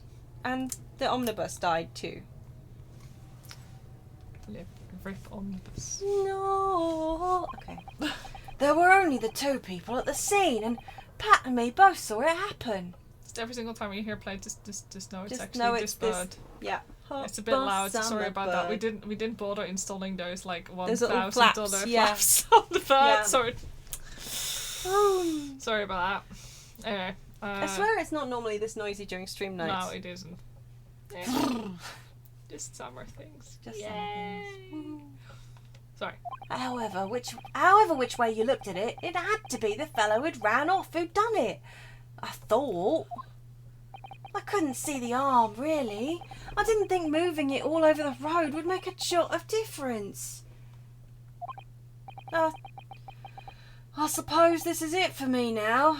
I've had it. My lord. Yes, Lord Van Zeeks. I believe that concludes the cross-examination of the witnesses. I was going to be like, Constable, you may withdraw. Yes, sir. Mr. Prosecutor, sir, what will become of my Rolly? What will happen to him? For now, you are free to go home. The police will contact you in due course.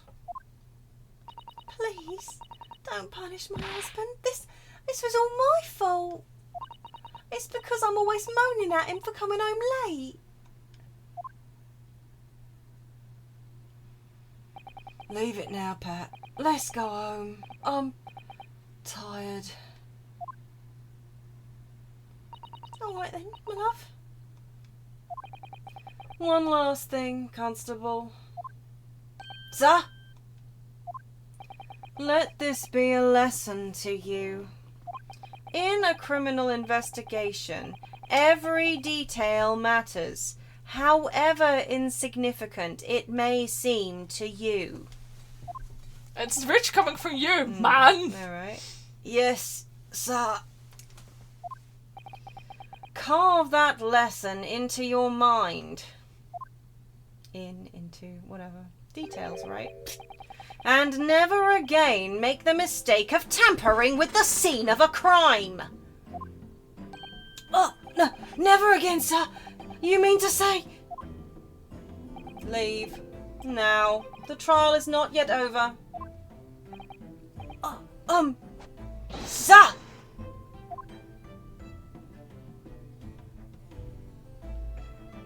Yeah, right? Now you say that, Mr. No, you stupid! Well, given the dumbest, stupidest... It's true. Yeah. Well, quite a startling revelation, I must say. Whoever thought of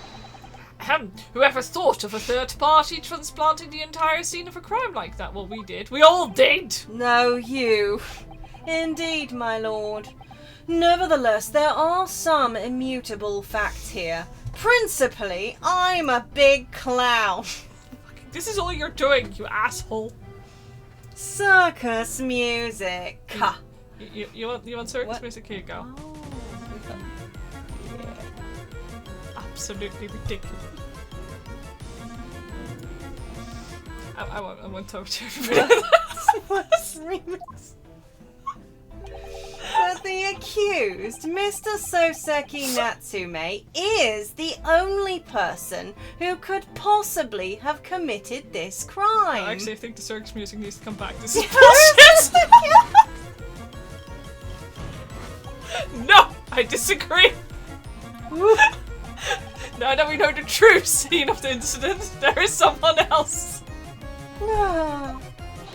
Another person who could be responsible for the knife in the victim's back. Good lord. Forgive me for being presumptuous, but I believe the prosecution is probably well aware of that possibility already. Lord Van Zeeks, is this true? No. Very well. Name the person, if you will, and if further investigation is warranted, the prosecution has no objection to the trial continuing. Try and continue.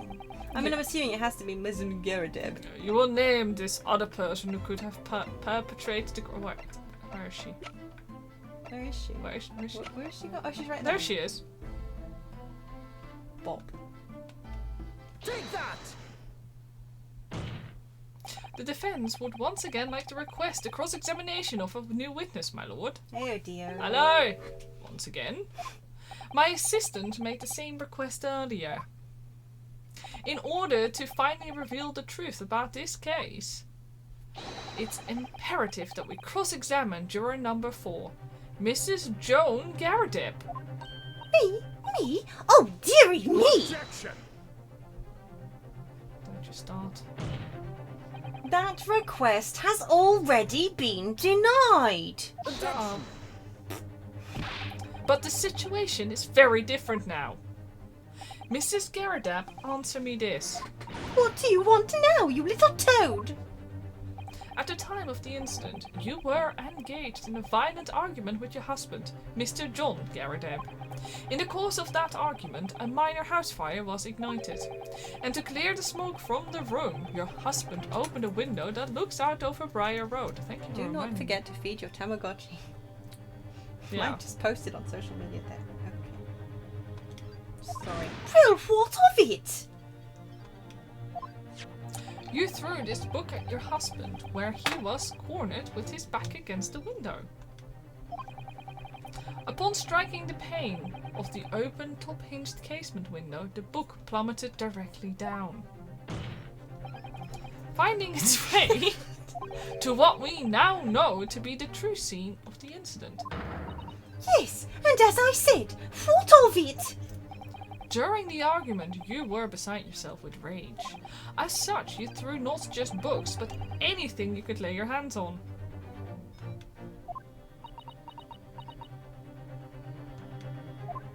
So, let me ask of you one more time, Mrs. Garrideb. This knife, the one removed from the victim's back, have you really never laid eyes on it before? Oh!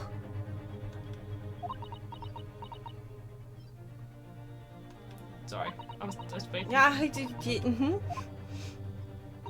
I don't recall it.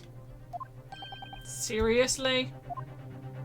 Am I supposed to remember everything I picked up and threw at my husband? And anyway, the man over there in all that regalia said members of the jury needed to testify, didn't he? Conveniently, yes. Objection! No, I have no recollection of saying that at all. Juror number 4. Oh!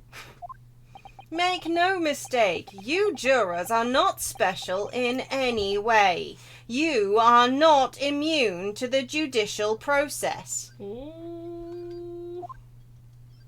He really does just have a justice boner, eh? Yeah, he does. He's like, oh, bitch, you're going down now. If you know something about this knife, madam, let the truth come out. But that's just a common old garden knife. It could have come from anywhere. We have several like that at home. If one went missing, how would you expect me to know? Heartbreaking, the worst person you know just made a No, great right? point. Yep. What's that? Are you joking?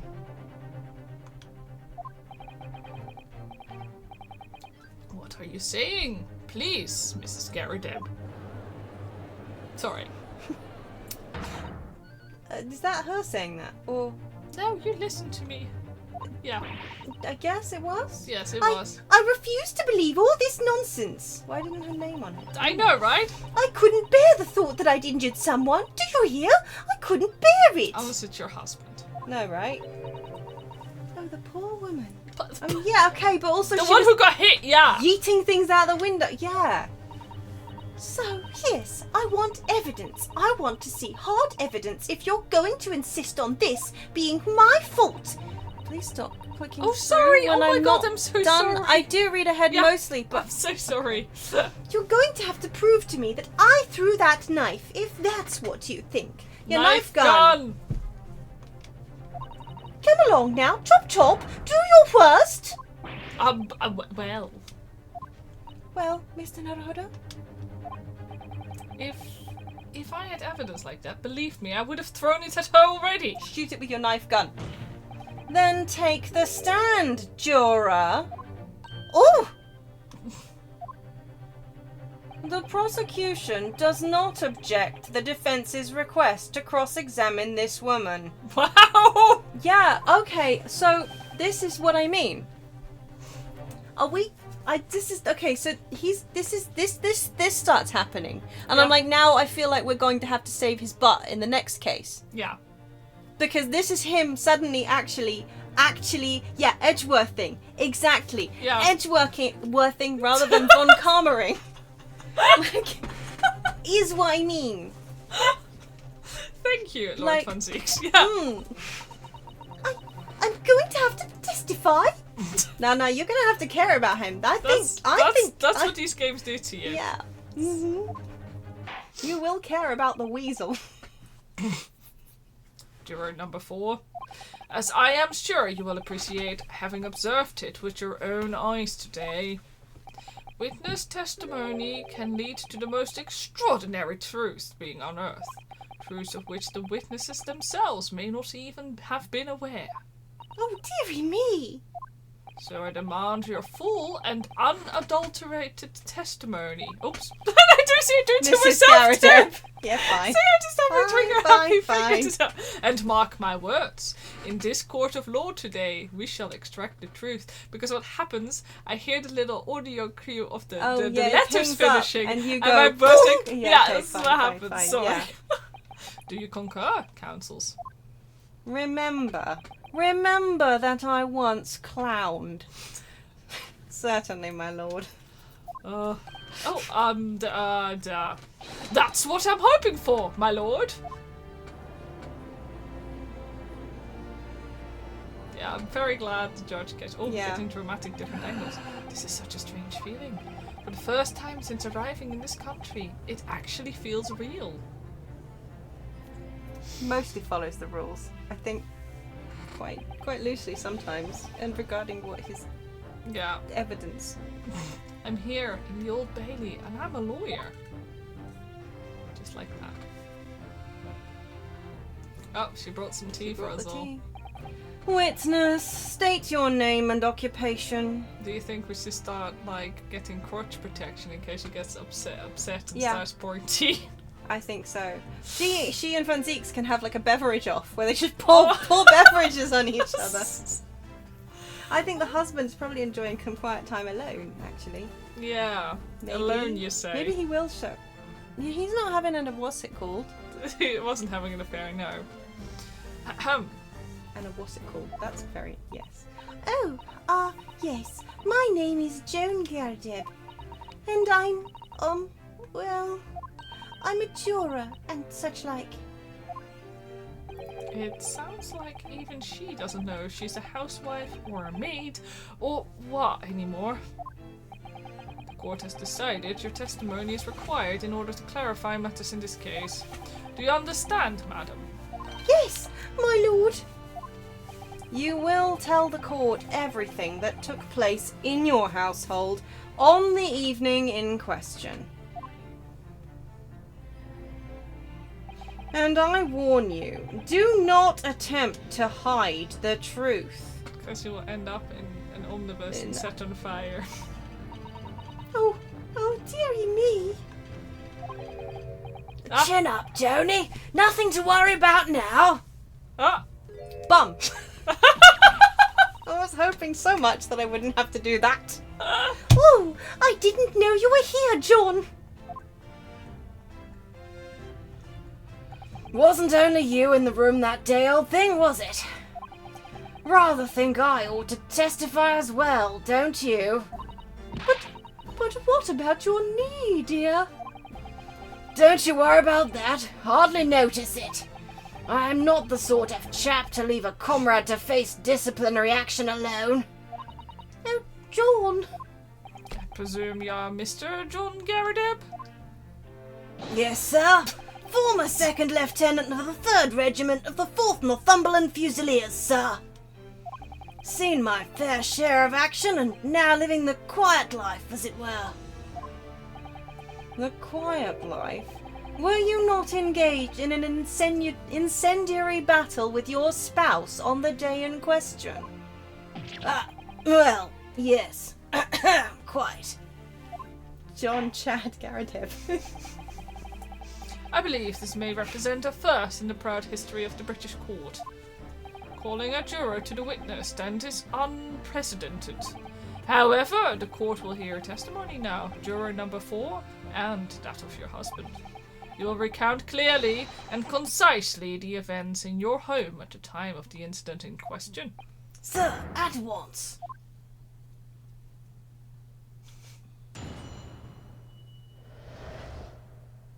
The Battle of Garrideb. Yes, on the day you're referring to, the wife and I did have a bit of a skirmish.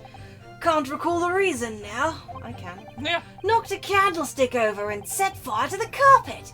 Soon had it out though and got the window open. Meanwhile, I was picking up whatever I could find to throw at him. Plenty of knives around our place. Can't say I'd notice if one or two went missing, I'm afraid. If that bally thing in the victim's back really was one of ours, you'll have a job proving it, I think.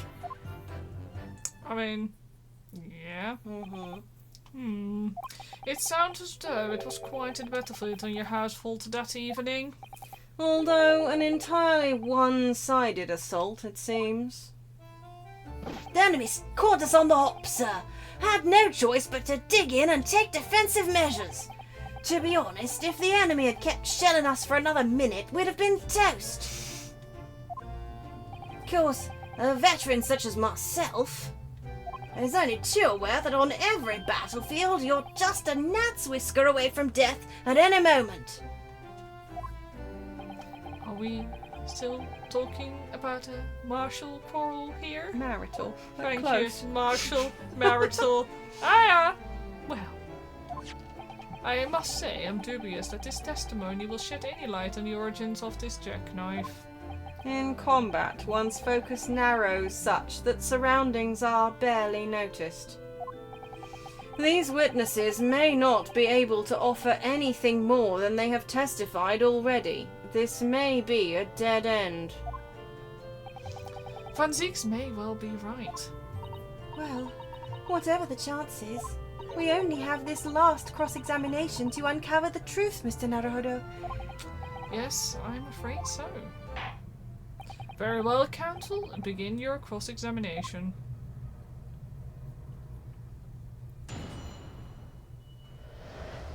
The Battle of Garadeb. Doo-doo. Yes, on the day referring to, the wife and I did have a bit of a skirmish. Can't recall the reason now. Yeah, we're gonna press on that, but sure as fact do. The reason is what you told us yesterday, I believe. Yes, that's right. If I remember correctly, it all started because of a note that was tucked into the pages of a book belonging to Mr. Garadeb. A rather passionate note, in fact. But Mrs. Garadeb found the note discovering her husband's little secret. And she gave him a mighty number of slaps across the face for it too. What a sordid state of affairs. Hell on earth. I say, when a chap says he can't recall such things, it's common decency not to drag it all up. And besides, half of it was wide of the mark anyway. Oh! A likely story. These, You're right, but stop making me like you. these waters run very deep. And what transpired next after these multiple blows to the face? Knocked a candlestick over and set fire to the carpet. Soon had it out there and got the window open. Hold it! And the fire also spread to some items of furniture, didn't it? A bookcase, my armchair, anything of mine, really. Just so happens there was some bath water around that evening, so I sloshed that about to put it out. A most precarious situation you put yourself in. Ours is a 3-story townhouse on the west side of the street, where the water main isn't connected yet. You have to draw water from a public water pump during the day if you need any, you see. The lodgers are always moaning that they can't get any water at night. Although that little moustached Japanese man buys water in bottles, I believe. The defendant, Mr. Natsume, you mean? Yes, he receives a stipend for his studies, you know, from his home country. Can you imagine being able to brew a pot of tea at all hours? He's obviously very well off. Have you actually seen the state of the man? I believe he uses all of his income to buy books. Well, anyway, the point is, I was able to douse the fire with water, fortunately enough. Meanwhile, I was picking up whatever I could find to throw at him. Even though the room was on fire? As far as I was concerned at the time. It was more important to extinguish my anger than the flames. When a woman wants to throw, she must throw.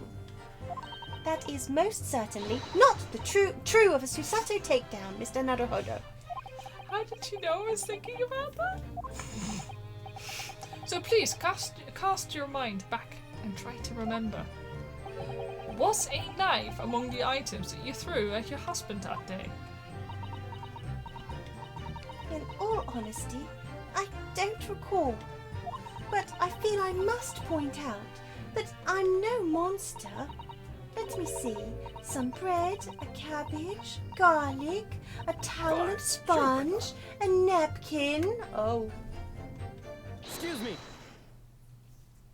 Do you have something to add, sir?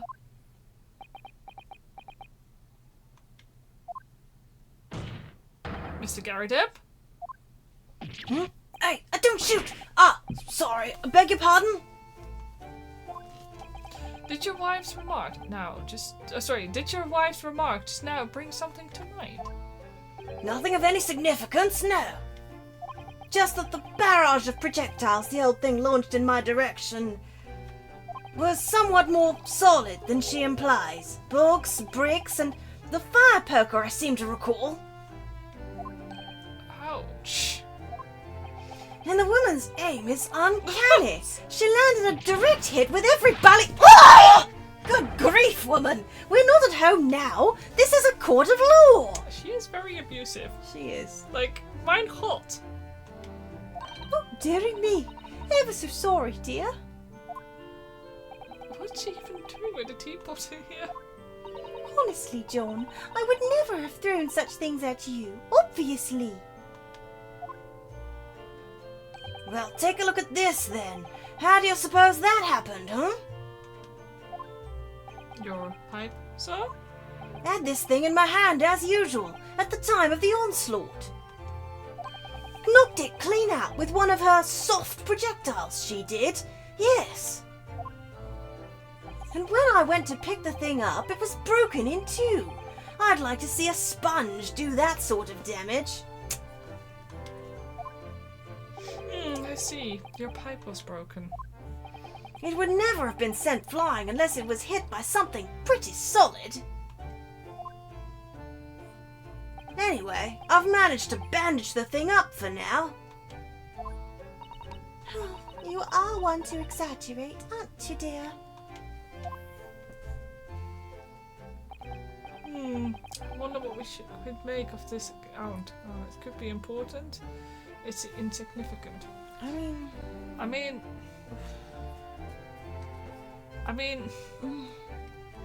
it implies she heated. It does imply that she eated heavier stuff. Yeah. I would say it's. I would say this is important. It could be important. Yeah, it could be important. Fuck it. I don't know. The defense believes Mr. Gary Depp's remarks is now got to be to be of great significance. Objection. I thought, like, This war veteran's words only tell us one thing. Betray a fiery wife and pipes as well as hearts may be broken. Sentimental wisdom, perhaps, but hardly worthy of adding to the formal testimony.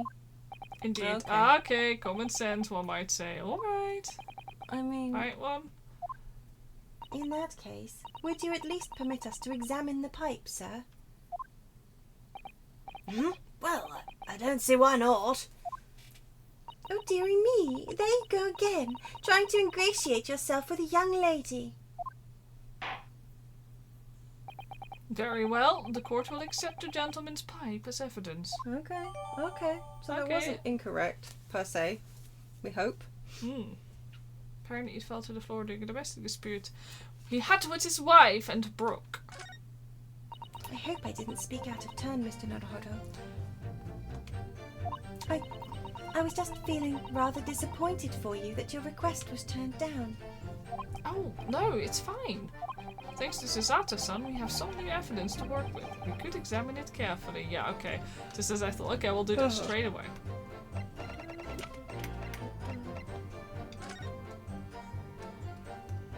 Yep, that's. That's a pipe. Wait, what's this? What is this? Oh, what's in there? Wait! The tip of the knife! The tip of the knife that broke off! Oh my god! The knife's missing its tip, right? Yeah. Oh, something just twinkled inside the chamber of the pipe here. Yes, I saw it. Something stuck in there, I think. That's sure one hell of a... Let's turn it over and give it a shake. What was this? It's a tiny fragment of metal. It looks like the tip of a blade or something. The tip of a blade? Surely it couldn't be. A small piece of metal looks like it might be the tip of a knife blade. It was stuck inside the bowl of Mr. Gary Debs' pipe. Well, we don't need to investigate anything else on it, but we'll check what the flavor text is regardless. It looks to be in a sorry state with that bandage around it, doesn't it? But for some reason it feels slightly ominous to me, like it's trying to shout out a warning. Probably because it's the same blue as Mr. Gary Debs' dressing gown. I suppose it must have considerable sentimental value to Mr. Garadeb, given that he's gone to the trouble of repairing it like this. Either that, or he can't afford to replace it.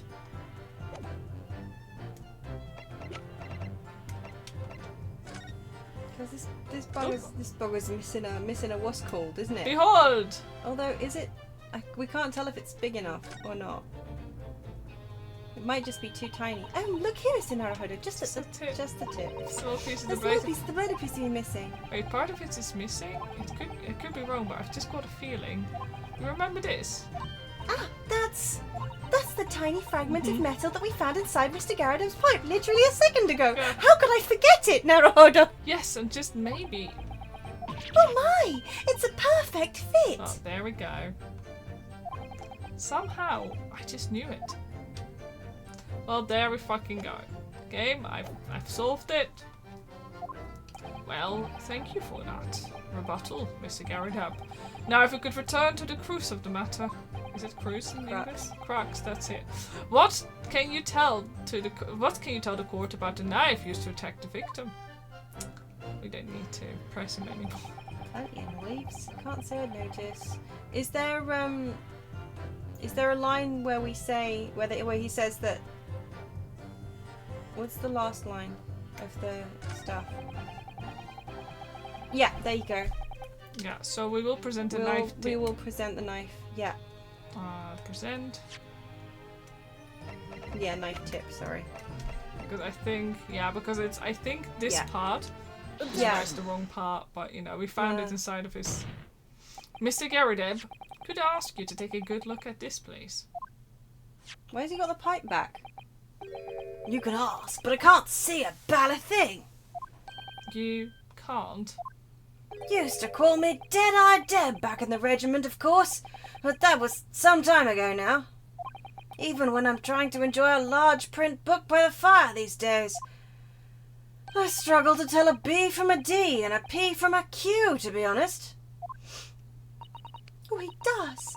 Dearie me, it's rather wearing being asked about every other letter and every other word. Yeah, I think he is 46, in fact, yeah. Yeah, you must be very doozy? Yeah, as in you must be very busy. Yeah. Yeah. Yeah. What is that? A tiny scrap of metal? Because he's older than 20 in a Japanese game. Yeah. So therefore he Good. is ancient. Yeah. May not be a JRPG, but like Close that man enough, is close enough. That man is in his death throes. Yeah. Yeah, the clown is back. Ah, yes, almost certainly the tip of a blade. We already put it together. Yeah, well. And what may appear at first to be just a tiny scrap is in fact a crucial piece of evidence. Interesting. And where did the defense come by this evidence? It was lodged in the chamber of Mr. Garadeb's pipe. My pipe, you say? By Jove, I wonder how that got there. Like, did Van Six not pay attention while we grabbed the pipe? Yeah, like, turned it and poked at it. Yeah. Pull out a freaking piece of metal. What's he doing? Too busy, like, I don't know. building, like, stacking his crates of wine. Yeah, I think so.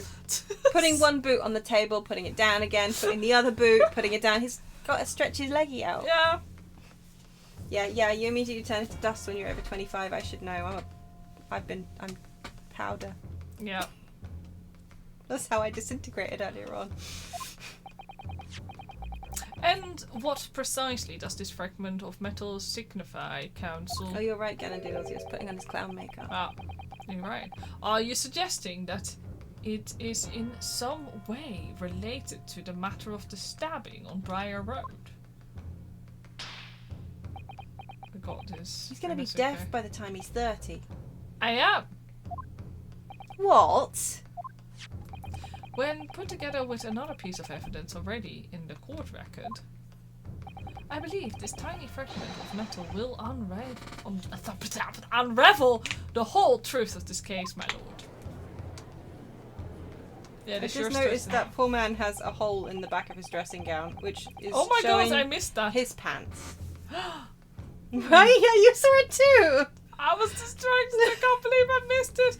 You appear rather confident in that extraordinary statement, Counsel. Very well then. Present the pertinent evidence to the court. What evidence, when paired with the fragment of metal, allegedly reveals the truth of this entire case? There we go. Got his entire ass out in front of the court.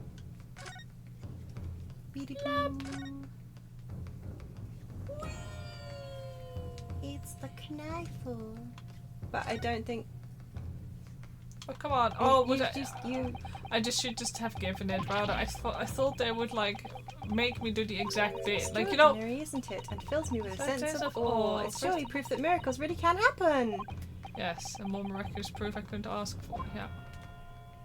Oh no, that's the car There's alarm! a car alarm. What is wrong? Why is this happening? This is the knife that was found in the victim's back. If you look closely, you will see that there's a small piece of the tip of the blade that is missing. A common issue with the inferior blades sold at unsavoury street markets. Criminals who use them regularly leave the tips lodged in their victims' bones. Hey, remember that kitchen knife you were given? And the fact the tip snapped off in the cauliflower What, you were trying to cut? The Sabatier one. Yes! Yes, I Do was not- trying to cut a cauliflower and the tip came off. What's your point? Well, this reminds me of it. Technically, I wasn't given the knife. Oh no, you bought it Yes. for £1. Yeah, penny. Oh, is it a penny? Any kind of money, UK. yeah, but you should never gift a Yeah, knife. no, you you're right. always gift the knife with a coin so the person can give the coin back to you. Yeah. Because then they've paid you for it. Mhm. Otherwise, yeah. That old guy. And what of this particular knife?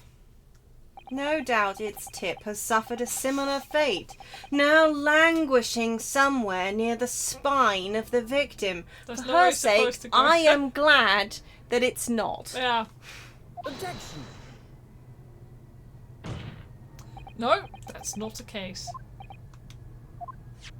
The tip of this particular knife's blade is the very fragment of metal we discovered in the chamber of Mr. Garrideb's pipe. Got shot in the chest. Good grief, Lord Van Zieks! I don't believe it. The knife from the crime scene and this fragment of metal are a perfect match. Good golly, gosh, Order. Is this some sort of Eastern sorcery? Gracefully ties up a heart attack. This is no magic, my lord. It's hard evidence. This is a miracle. Hey, miracle? Is he about to say that we set it up or what? So, Van Zieks has figured it out, has he? Yeah, unlike him with his very convenient Yeah, no, right? counsel, explain this extraordinary coincidence at once. Yes, my lord. The crucial point we have to ask ourselves here is when did the fragment of metal find its way inside of Mr. Garrideb's pipe? Something that was clarified for us in the most recent witness testimony. Had this thing in my hand as usual at the time of the onslaught. Knocked it clean out with one of her soft projectiles, she did, yes. It would never have been sent flying unless it was hit by something pretty solid. Did he just crush his pipe? Dearie me, looks like it. During the argument between these two that occurred just as the victim was on the pavement below, Mrs. Garrideb flung this knife at her husband. However, the knife missed Mr. Garrideb, instead striking the pipe in his hand at the time. Which caused the tip to break off. Of course. Good lord! Yes, and that is when the tiny tip of the blade found its way into Mr. Garrideb's pipe. The chances of that are 1,000,000 to 1.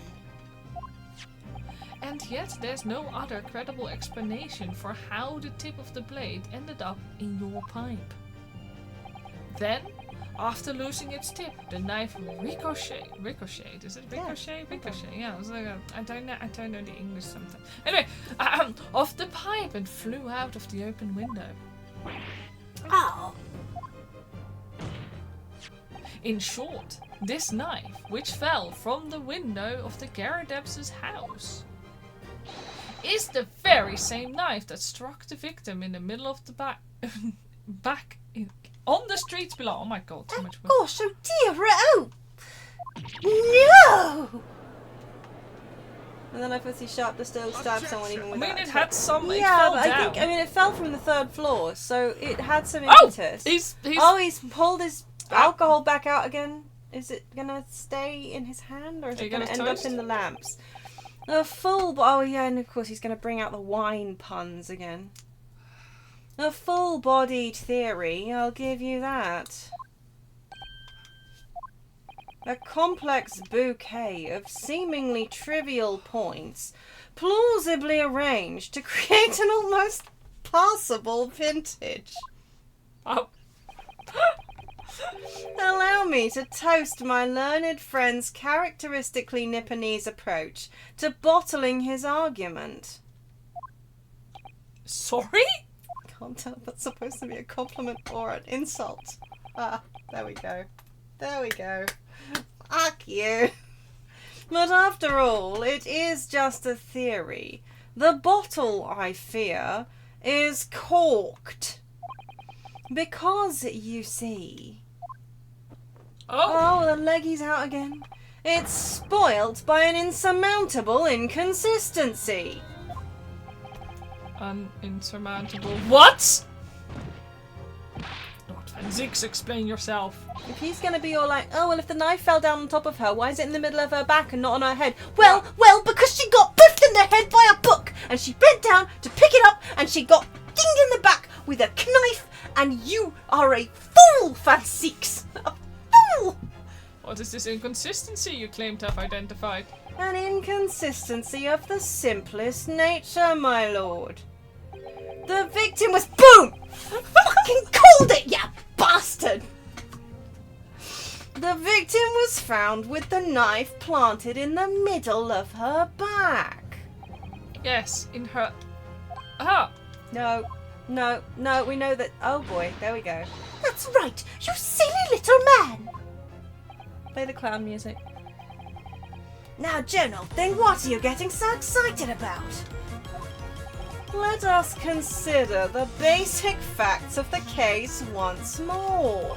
The victim was walking along the pavement before being stabbed in the back and falling to the ground. If the knife that struck her had fallen from above... there's like wine glass gone again. Jesus Christ. There's no possible way it could have planted itself into the victim's back. Well, except.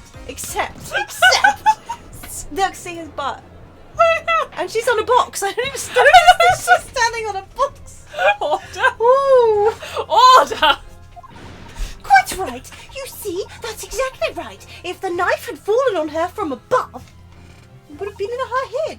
It would have struck her on the top of her head. Have you considered people can bend and move? Yeah, no. Because Planseek's, do you think he's doing his calisthenics in court when he brings his leggy up? He's just proving that he can stretch, which I think he thinks is a thing that other people can't do. I think I've got hips!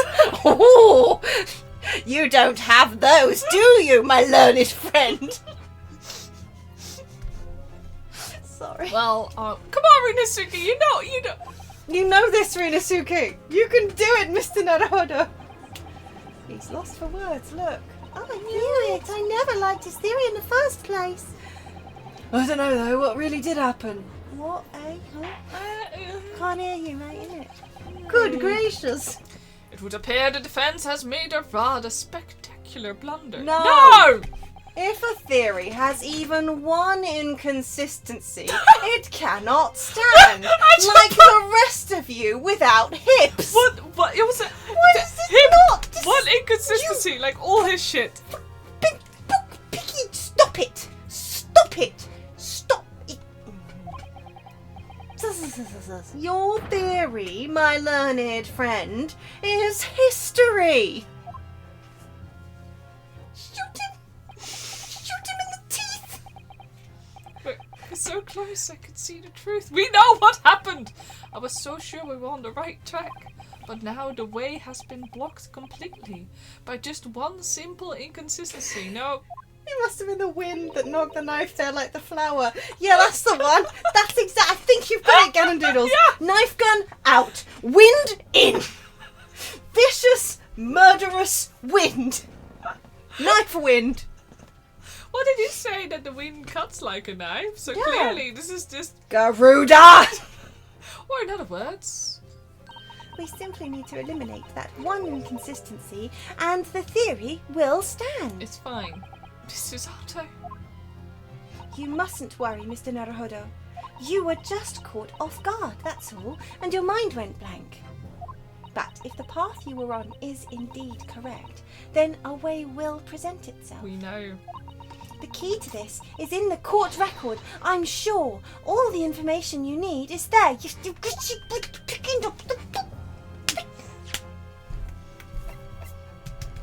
Like, I wonder if anything is on the case file. I like... wonder.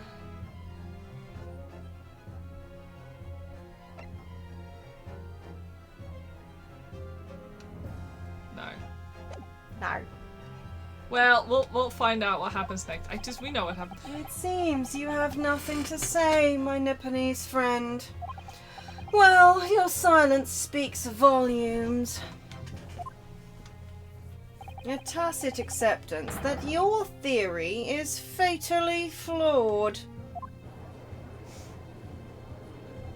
Objection.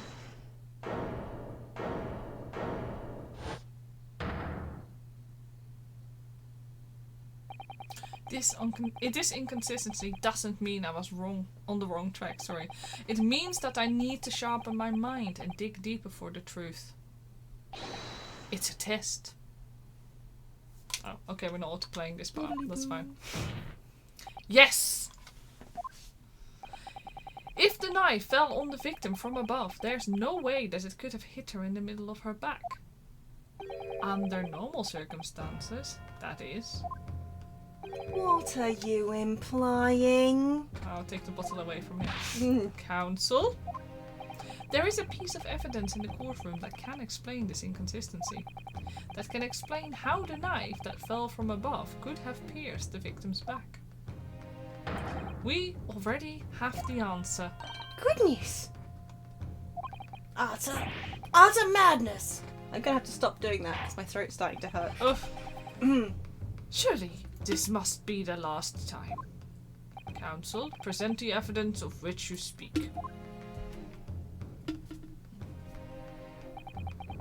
This is the last inconsistency, the final piece in the puzzle. If I can successfully make sense of this, the truth will be laid bare at last. Yeah, I'm hoping it's the book, Ow. not the photo of the book. But yeah. Yeah, we're just gonna give the Has fourth to book, be, I yeah. think, you know. The evidence that explains how the because falling we knife also became lodged in the victim's had back the is- it was in the victim's hand when Mrs. Beat first ran Yeah. over to see what happened. We Yeah. actually had that added to the court record, so Yeah.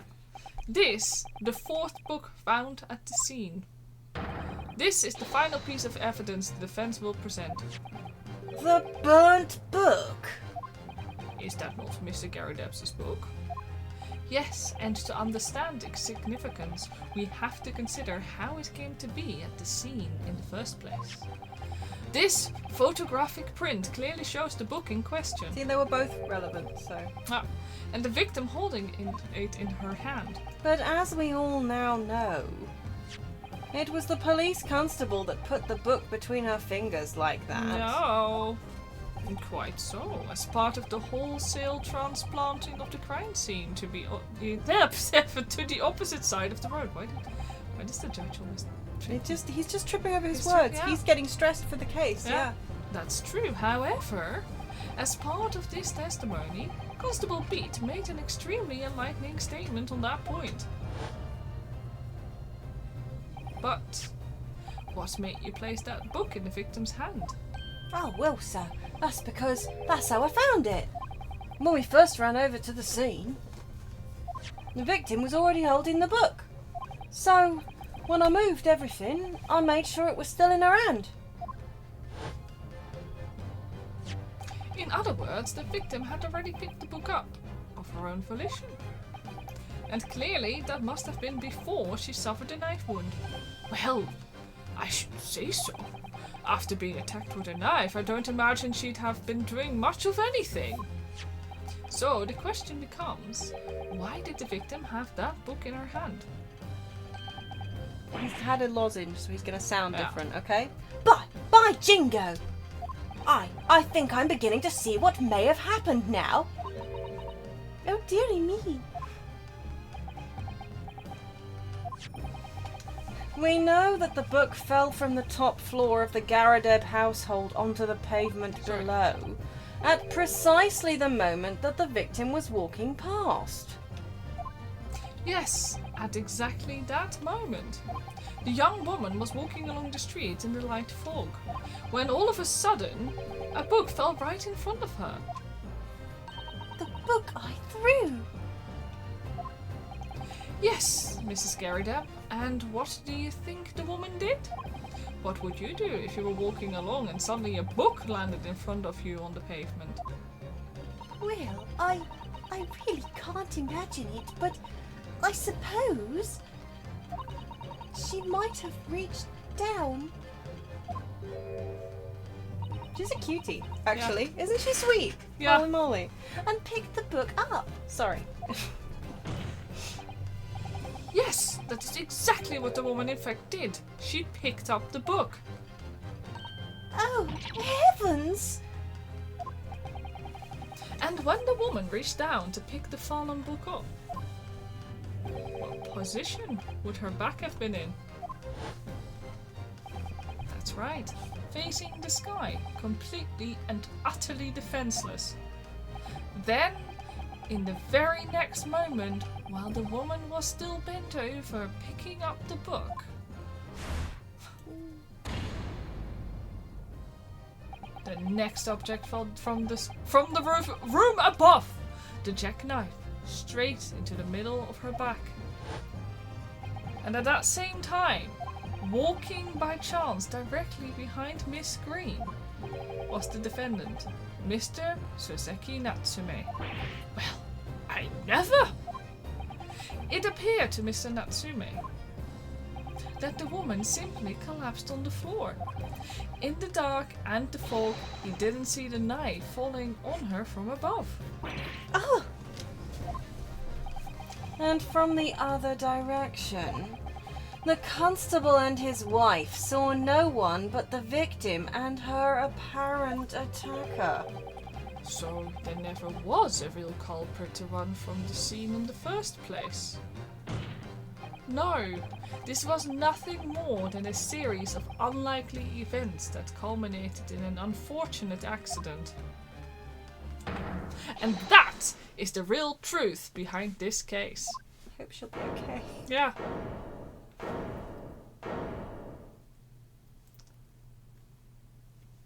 Well, Mr. and Mrs. Garrideb?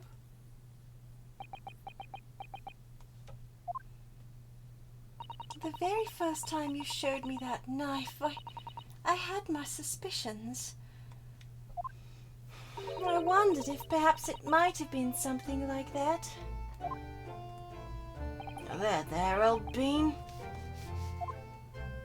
Poor Mrs. Garrideb.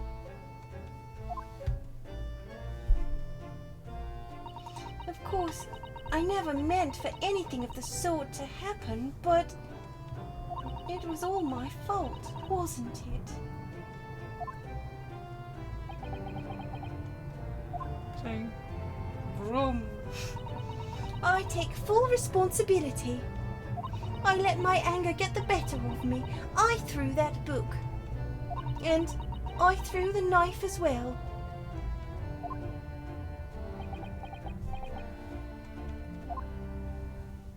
John, dear. It's all right, I know.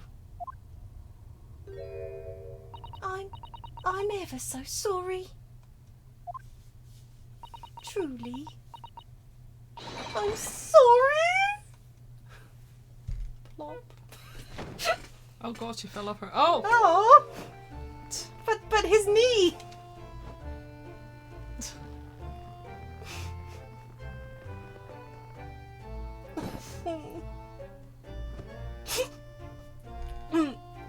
I'm not laughing. That wasn't funny. That was very upsetting. Lord Van Zieks. What news of Mrs. Garrideb? She's been taken to the infirmary.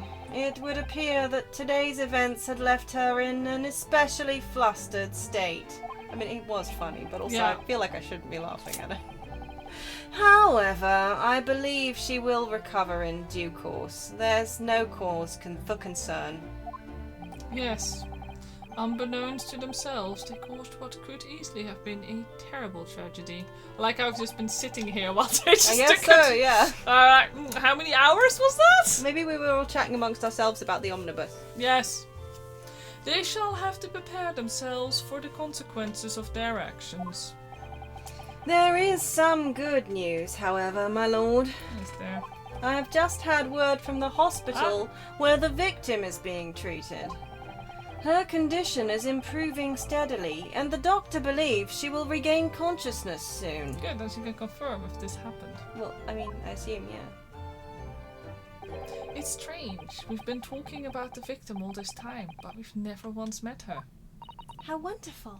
The woman is out of danger, it seems. Yes, that is good news. So, Mr. Suseki Natsume. Oh, there we go. Yes? On behalf of my fellow countrymen, I would like to take this opportunity to beg your pardon, sir. You came from a distant eastern homeland to study our British culture, and have been repaid with immeasurable unkindness. Please accept our heartfelt apologies, and also give him some money, maybe, for, Yeah, you know. right, yeah.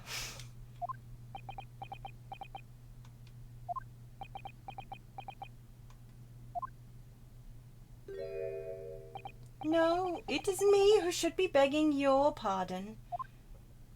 Oh no, Mr. Natsume. That evening, when the young woman just collapsed on the pavement before my eyes, I jumped to the wrong conclusion again in my confusion. What conclusion, sir? I was sure that the woman was dead. Yes, Constable Beat said the same thing, didn't he? He thought she had been killed too. I suppose she must have looked completely lifeless.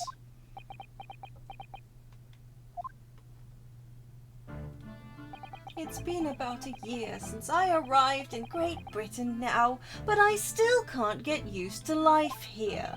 I can't relax. I'm sure there are evil spirits lurking in the fog, like they're haunting me. Poor Sasaki-san. His imagination really has got the better of him. Yes, poor man.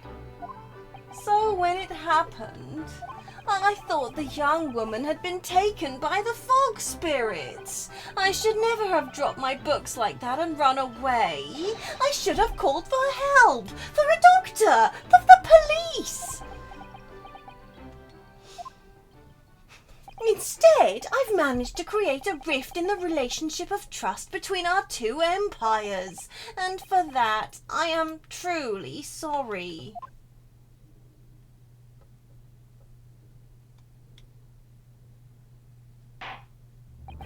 One could indeed say that some sort of mischievous spirit has been at work here, I think. One that created a chain of unfortunate mishaps. We were befooled by this spirit and led to false conclusions. But thanks to Lord Funzix, he did fuck all! He did balls all. And our young lawyer here from the east. That chain has now been broken and the spirit exorcised. Are you implying that the evil spirit is Sherlock Show? He wouldn't be entirely wrong. No. On But account all that he- our friend also got killed when Sholmes was about. That's true, but all he really did was just show them who the books belonged to. I mean, yeah. Yeah. You're implying he's not. I'm not implying he's not. I just think it's funny. I think you're right. I heartily commend you both. Oh. Funzix deserves fuck all. Yeah, well, at least he didn't brain another member of the public with that last wine bottle, as far as we know. There's time. Yeah, solves a problem but causes another. You're right. You're right. That is true. Now then, ladies and gentlemen of the jury. Yes, my lord. In concluding this trial, I must ask one last time for your decisions regarding the defendant's culpability. Are you ready to present your findings to the court? I mean, I feel like the jury shouldn't really have a say in this, No. given that we just... Okay. As the foreman of this jury, I can assure you we've reached a fair and just conclusion. I do declare the truth can be extremely cruel at times. Well, I didn't suspect the woman next to me, that's for sure. Sitting in for the old bean while she's out of action, you know, but I know what her decision would be. Does this mean I'll finally be able to get out of here and start work? Well, it's about time! I say, I'll have a corker of a story to tell the grandchildren when I get home, won't I? Very well, ladies and gentlemen of the jury. I hereby demand your final decision. Mr. Foreman? Not guilty. Not guilty. Not guilty. Not guilty. Not guilty. Not guilty. Cheese sandwich, please. I'm so glad their aim is always right. Yes, well, I assume it's very, very carefully leveraged Yeah. so that it hits the right angle. Ah. But I'm just really worried about Mr. Saseki Natsume now. Very well, Mr. Saseki Natsume. I hereby pronounce you not guilty. Yeah. Oh, fireworks! Are we gonna get the fireworks again? Woohoo! Pew, pew, Woohoo! pew, pew, pew. That's what set the bus on fire last time. And finally, Mr. Natsume, Oh, yes, Lord, sir. you are now a free man once more. It is my hope that you will continue to further your education in British culture, and may you never again be brought before me. Oh, yes, sir. Oh, my life, I swear I'll never set foot in a courtroom again. I'm transported to tears. Never step foot in an omnibus. Yes, Yeah, that's the other transported. important thing. Fine. Transported to tears? Sure. Transported via omnibus? No. No. Thank you, counsels. Court is adjourned. Yeah, I hope he... he bet he is. I bet he's going to show up in the next case. I'm really, really worried about him. Everyone dies. Yeah, it's like, On the yeah, other if I hand, wonder, he was 100% not guilty, whereas the other guy was just... yeah, but like not- every single person who But before that, I mean, no, it's true, isn't it? like all the ones against the All of Reaper them. have just disappeared. Mm, So we're gonna have to take Van down. I mean, disappeared, I guess. They died. Well, we haven't disappeared. seen the corpse, have we? I mean, Of no. Millionaire Shortbread, whatever his name was. McGilded. locum!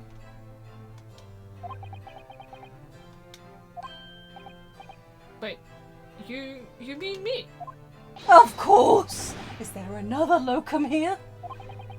Is there even one? Compared to the original locum student, Mr. Naruhodo Esquire, your name has become rather short, hasn't it? What's wrong with using my actual name? Oh, at last! I'm free! I'm free! Joyful, joyous, jubilant, jubilation, heady, hearty, happiness, hurrah! Oh, I am pleased. Mr. Natsume is delighted. Would it be so hard just to say that then? Locum, you did it! You saved me from the brink. Well, what happened to the poor woman was in no way your fault after all. Well, technically, yes, you left her to die. Yeah, I'm But just, okay. just glad everyone can see that now. No, not that! Lovely, loyal, locum, lawyer! Yes? I mean, as I said before, I have just never got used to life here in Great Britain. Every time I look over my shoulder, I see foreigners, I see towering brick buildings. And from high up windows, I see them looking down on me, laughing. Look at that little hunchback. Oh dear, I'm sure it's all in your head, Mr. Natsume. But, today you, locum lawyer, gave my gloom the boot. You stood firm behind that baronial bench before all those babbling British. You battled to the bitter end, laying bare the baffling truth. And when I beheld the blinding fireworks among the beams of the Bailey's roof, I bellowed, "Behold the best barrister ever born!" Well, that's very flattering, and we're pleased for you. I'm very pleased for you, actually. This but, has you know. given me a wonderful anecdote to recount to my old friends back in Japan. An anecdote? Is that what's to become of all my hard work? There you are, my dear fellows. Oh, there you are, my dear fellows. I apologise for keeping you waiting. I rose late this morning. Bet you fucking did. I bet you fucking did. Oh, Mr. Sholmes, what a pleasure to see you. I see I am here not a moment too soon. A disaster has been averted, I'm glad to say. Oh. The trial shall begin presently, Mr. Naruhodo, and I wish you the very best of luck. What? It's just finished. What? No! Then my haste was in vain? Oh, it's you! Herlock Sholmes! Oh, have we met, sir? This is Mr. Natsume, the man you had arrested, Mr. Sholmes. Ah, I see. I failed to recognize you at first. Our previous encounters have taken place in the gloom, either your bleak lodgings or that prison cell. I simply couldn't place that curious face in the light. Charming. This is all your fault, Herlock Sholmes. You're the reason I had to go through this terrible ordeal. I'm going to give you a piece of my mind. My apologies, sir, but I assure you I have placed you now. You're the fellow who abandoned that poor young lady and ran off, are you not? Ah. Had she been taken to hospital more urgently, I feel perhaps she would have regained consciousness by now. Oh. But it was unavoidable, I'm sure. We are but human, after all. Anyone would have been shaken by such an experience.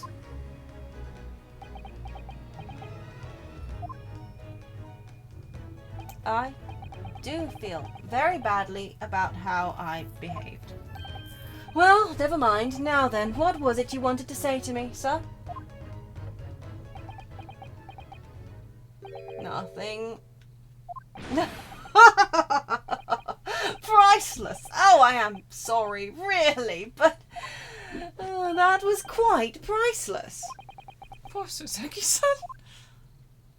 Still, on the bright side, you've had an extremely entertaining experience without paying a penny. And it would seem you were not even found guilty. But there is no bright side. Whatever do you mean, Mr. Natsume? Even after this, I'm still cursed by the spirits and now by the Reaper. Lord Van Zeeks. I haven't forgotten, you know, when facing that man in court means. Even if you're found not guilty, you're still doomed. It will all be alright, Mr. Natsume. If the Reaper appears trying to make trouble, I will protect you. Hiya! Why us? With a perfectly executed Suzaku takedown. Much as I like being turned on my head, a bit of warning might be nice next time, Mrs. Otto.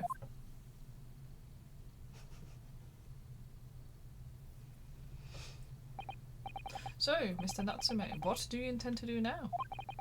You mentioned something about recounting your experiences to your friends back in Japan.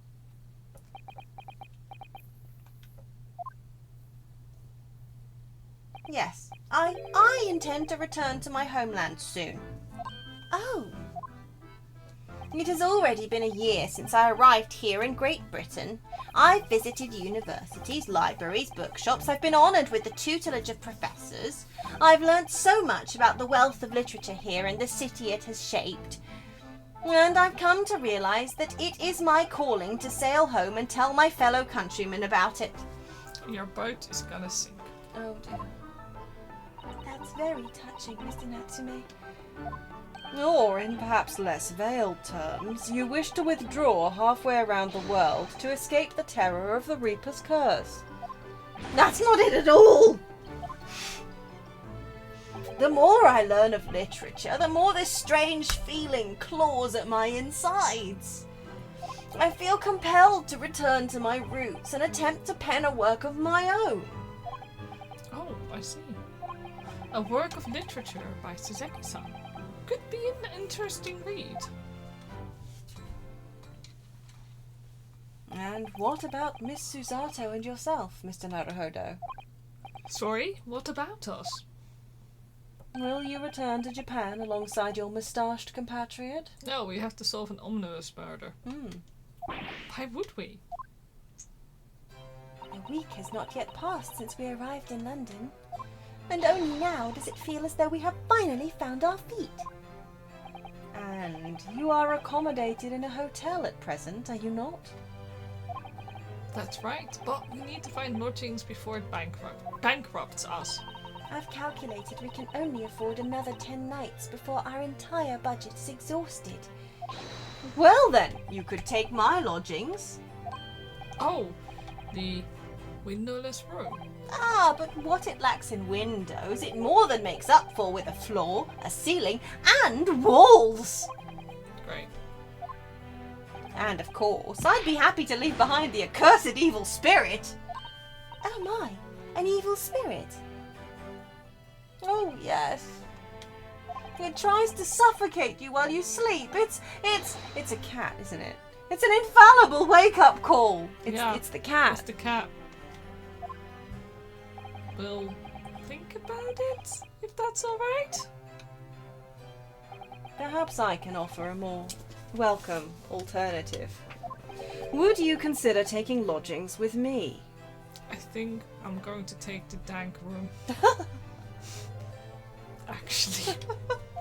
Really? Susato will take him up on this. Oh, we can't Well, leave her alone with him. A We must follow. vacancy has conveniently presented Oh itself. my god, Did she move out? Though it is up in the attic, I might add. Oh, you're going to die. Are you sure isn't just a storage loft? I'm sure the cat is doing its thing. I spoke with the landlady this very morning, on the matter of price, and Iris is cleaning the room as we speak. Oh, no, it's not her room. Okay, good. You must come at once. I presume you have no luggage to speak of? Oh, this is simply wonderful. What an honour to be invited to taking lodgings in the great detective's office's attic. He's broke, isn't he? I'm too overcome for words. So, suggesting we look elsewhere is out then. then it's settled. Iris will prepare a welcome dinner this evening. Oh no. And you must come too, Mr. Natsume. I insist. I don't know what to say, but thank you and yes. Wonderful. Then I'll go and complete the paperwork for your formal release, Mr. Natsume. I shan't take long. Somebody's happy. 19? 19? She is not 19. No. 10. Yeah.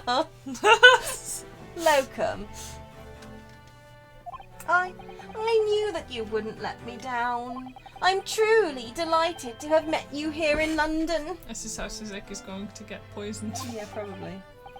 Likewise, Mr. Natsume. It's been a privilege meeting you two. It's a shame that we're going to have to say goodbye so soon. Well, I've come to realize that I belong in Japan. But Locum, we'll meet again one day. Yes, I'm sure. And hopefully by then I'll be a successful lawyer. Hopefully by then, I'll be a successful author. Well, my dear fellow, our carriage appears to have arrived. The spirits made you use the wrong key. Yup, I believe it. Shall we go, Mr. Naruhodo? Yes, Mr. Sholmes. I've little doubt Mr. Natsume will be released in time for dinner this evening. I know, I really don't want him to die. No. And so, with Soseki-san's innocence successfully established, we rode with Mr. Sholmes to what was to become our new home. 221 P. Baker Street. How do I get this How wrong? did you get that wrong? I know what the fuck it is. Yeah. Fucking Vampire Man is coming after all your cases to murder the people after the fact. Yeah, I know. I'm really worried wow. about it. That's This actually is kind spacious. of nice. Wow, I like it even it. has a window. Yeah, two windows. windows! Looks like. Oh. Mm. The attic room. It doesn't even have murder stairs. My No, God. right? I like these stairs. So this. Is to be our new office. Yes. Our office. I rather like the sound of that. Me too. It's simply wonderful, isn't it? I hope you can see this, Kazuma. It's only a small step, but I'd like to think we're getting a little closer to your dream now. So, my dear fellows, do you like the place? Oh! Hello. Ah, Mr. Sholmes, yes, thank you so much. It's a delightful room, Mr. Sholmes. I simply adore it. Good. I'm pleased to hear it. Iris and I are delighted to welcome you. I hope everyone's hungry. It's nearly time for dinner. We'll eat as soon as Mr. Natsume... Seriously. Miss Syria just... We'll eat as soon as Mr. Natsume arrives. We have a lot to celebrate. Iris, you must let me help you. All right then, Susie. You can be in charge of the salad. Splendid. You might not get poisoned. We might not get poisoned. Wash that lettuce, please. So, Mr. Naruhodo, how does it feel to have your own office in the capital? It's very exciting, actually. I can't help wondering what adventures await us. Those were precisely my sentiments when I first established my office at these premises. Until I discovered the dark truth about the City of London, that is. Sorry? London is a glorious place, full of wonder, opportunity, prosperity and mirth. But the brightest of lights casts the darkest of shadows. Shadows? What do you mean? Well, I believe you're well aware of the murkiness that lies behind London's facade already. So, once again, Mr. Naruhodo, welcome to London.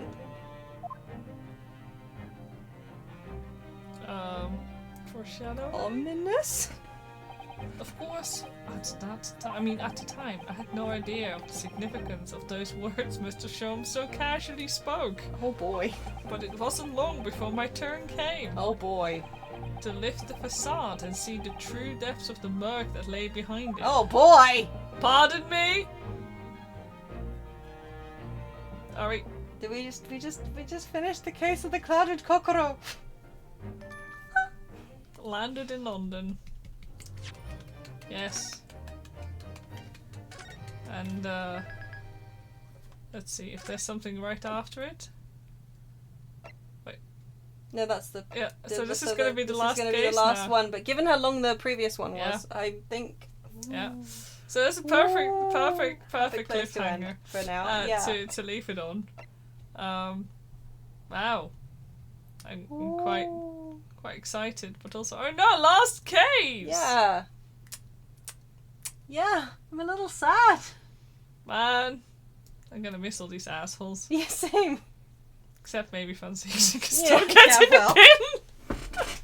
Oh. Oh my god. Well. Well, soon it will be the end of Hot Bus Summer. Oh. Well. We'll always have the omnibus in our hearts. Oh yeah. Yeah. So, we'll be back next week, next Tuesday. Yeah, probably, maybe. Maybe. Oh shoot! Like I was depending on the gonna say, weather. Yeah, depending on Oh. the weather, we'll be back. Actually, currently. Otherwise, it's too hot omnibus summer.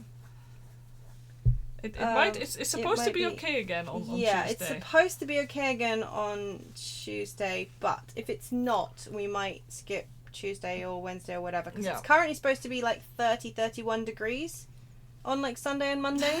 And if I'm it's going to gonna die. be like, if it's gonna be that warm on Tuesday as well, we cannot be in this room No. doing this. No. So yeah, probably we are Yeah. We're aiming aiming to. That's it. to do Tuesday, Wednesday, but if next week Yeah. ends up being warm, we'll skip one Yeah. or both days. But yes, please follow this space.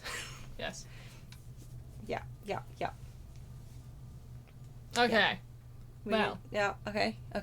Yeah. Well then, Let's go. thanks for coming to our stream. Bye. Don't forget, keep the cart in your heart.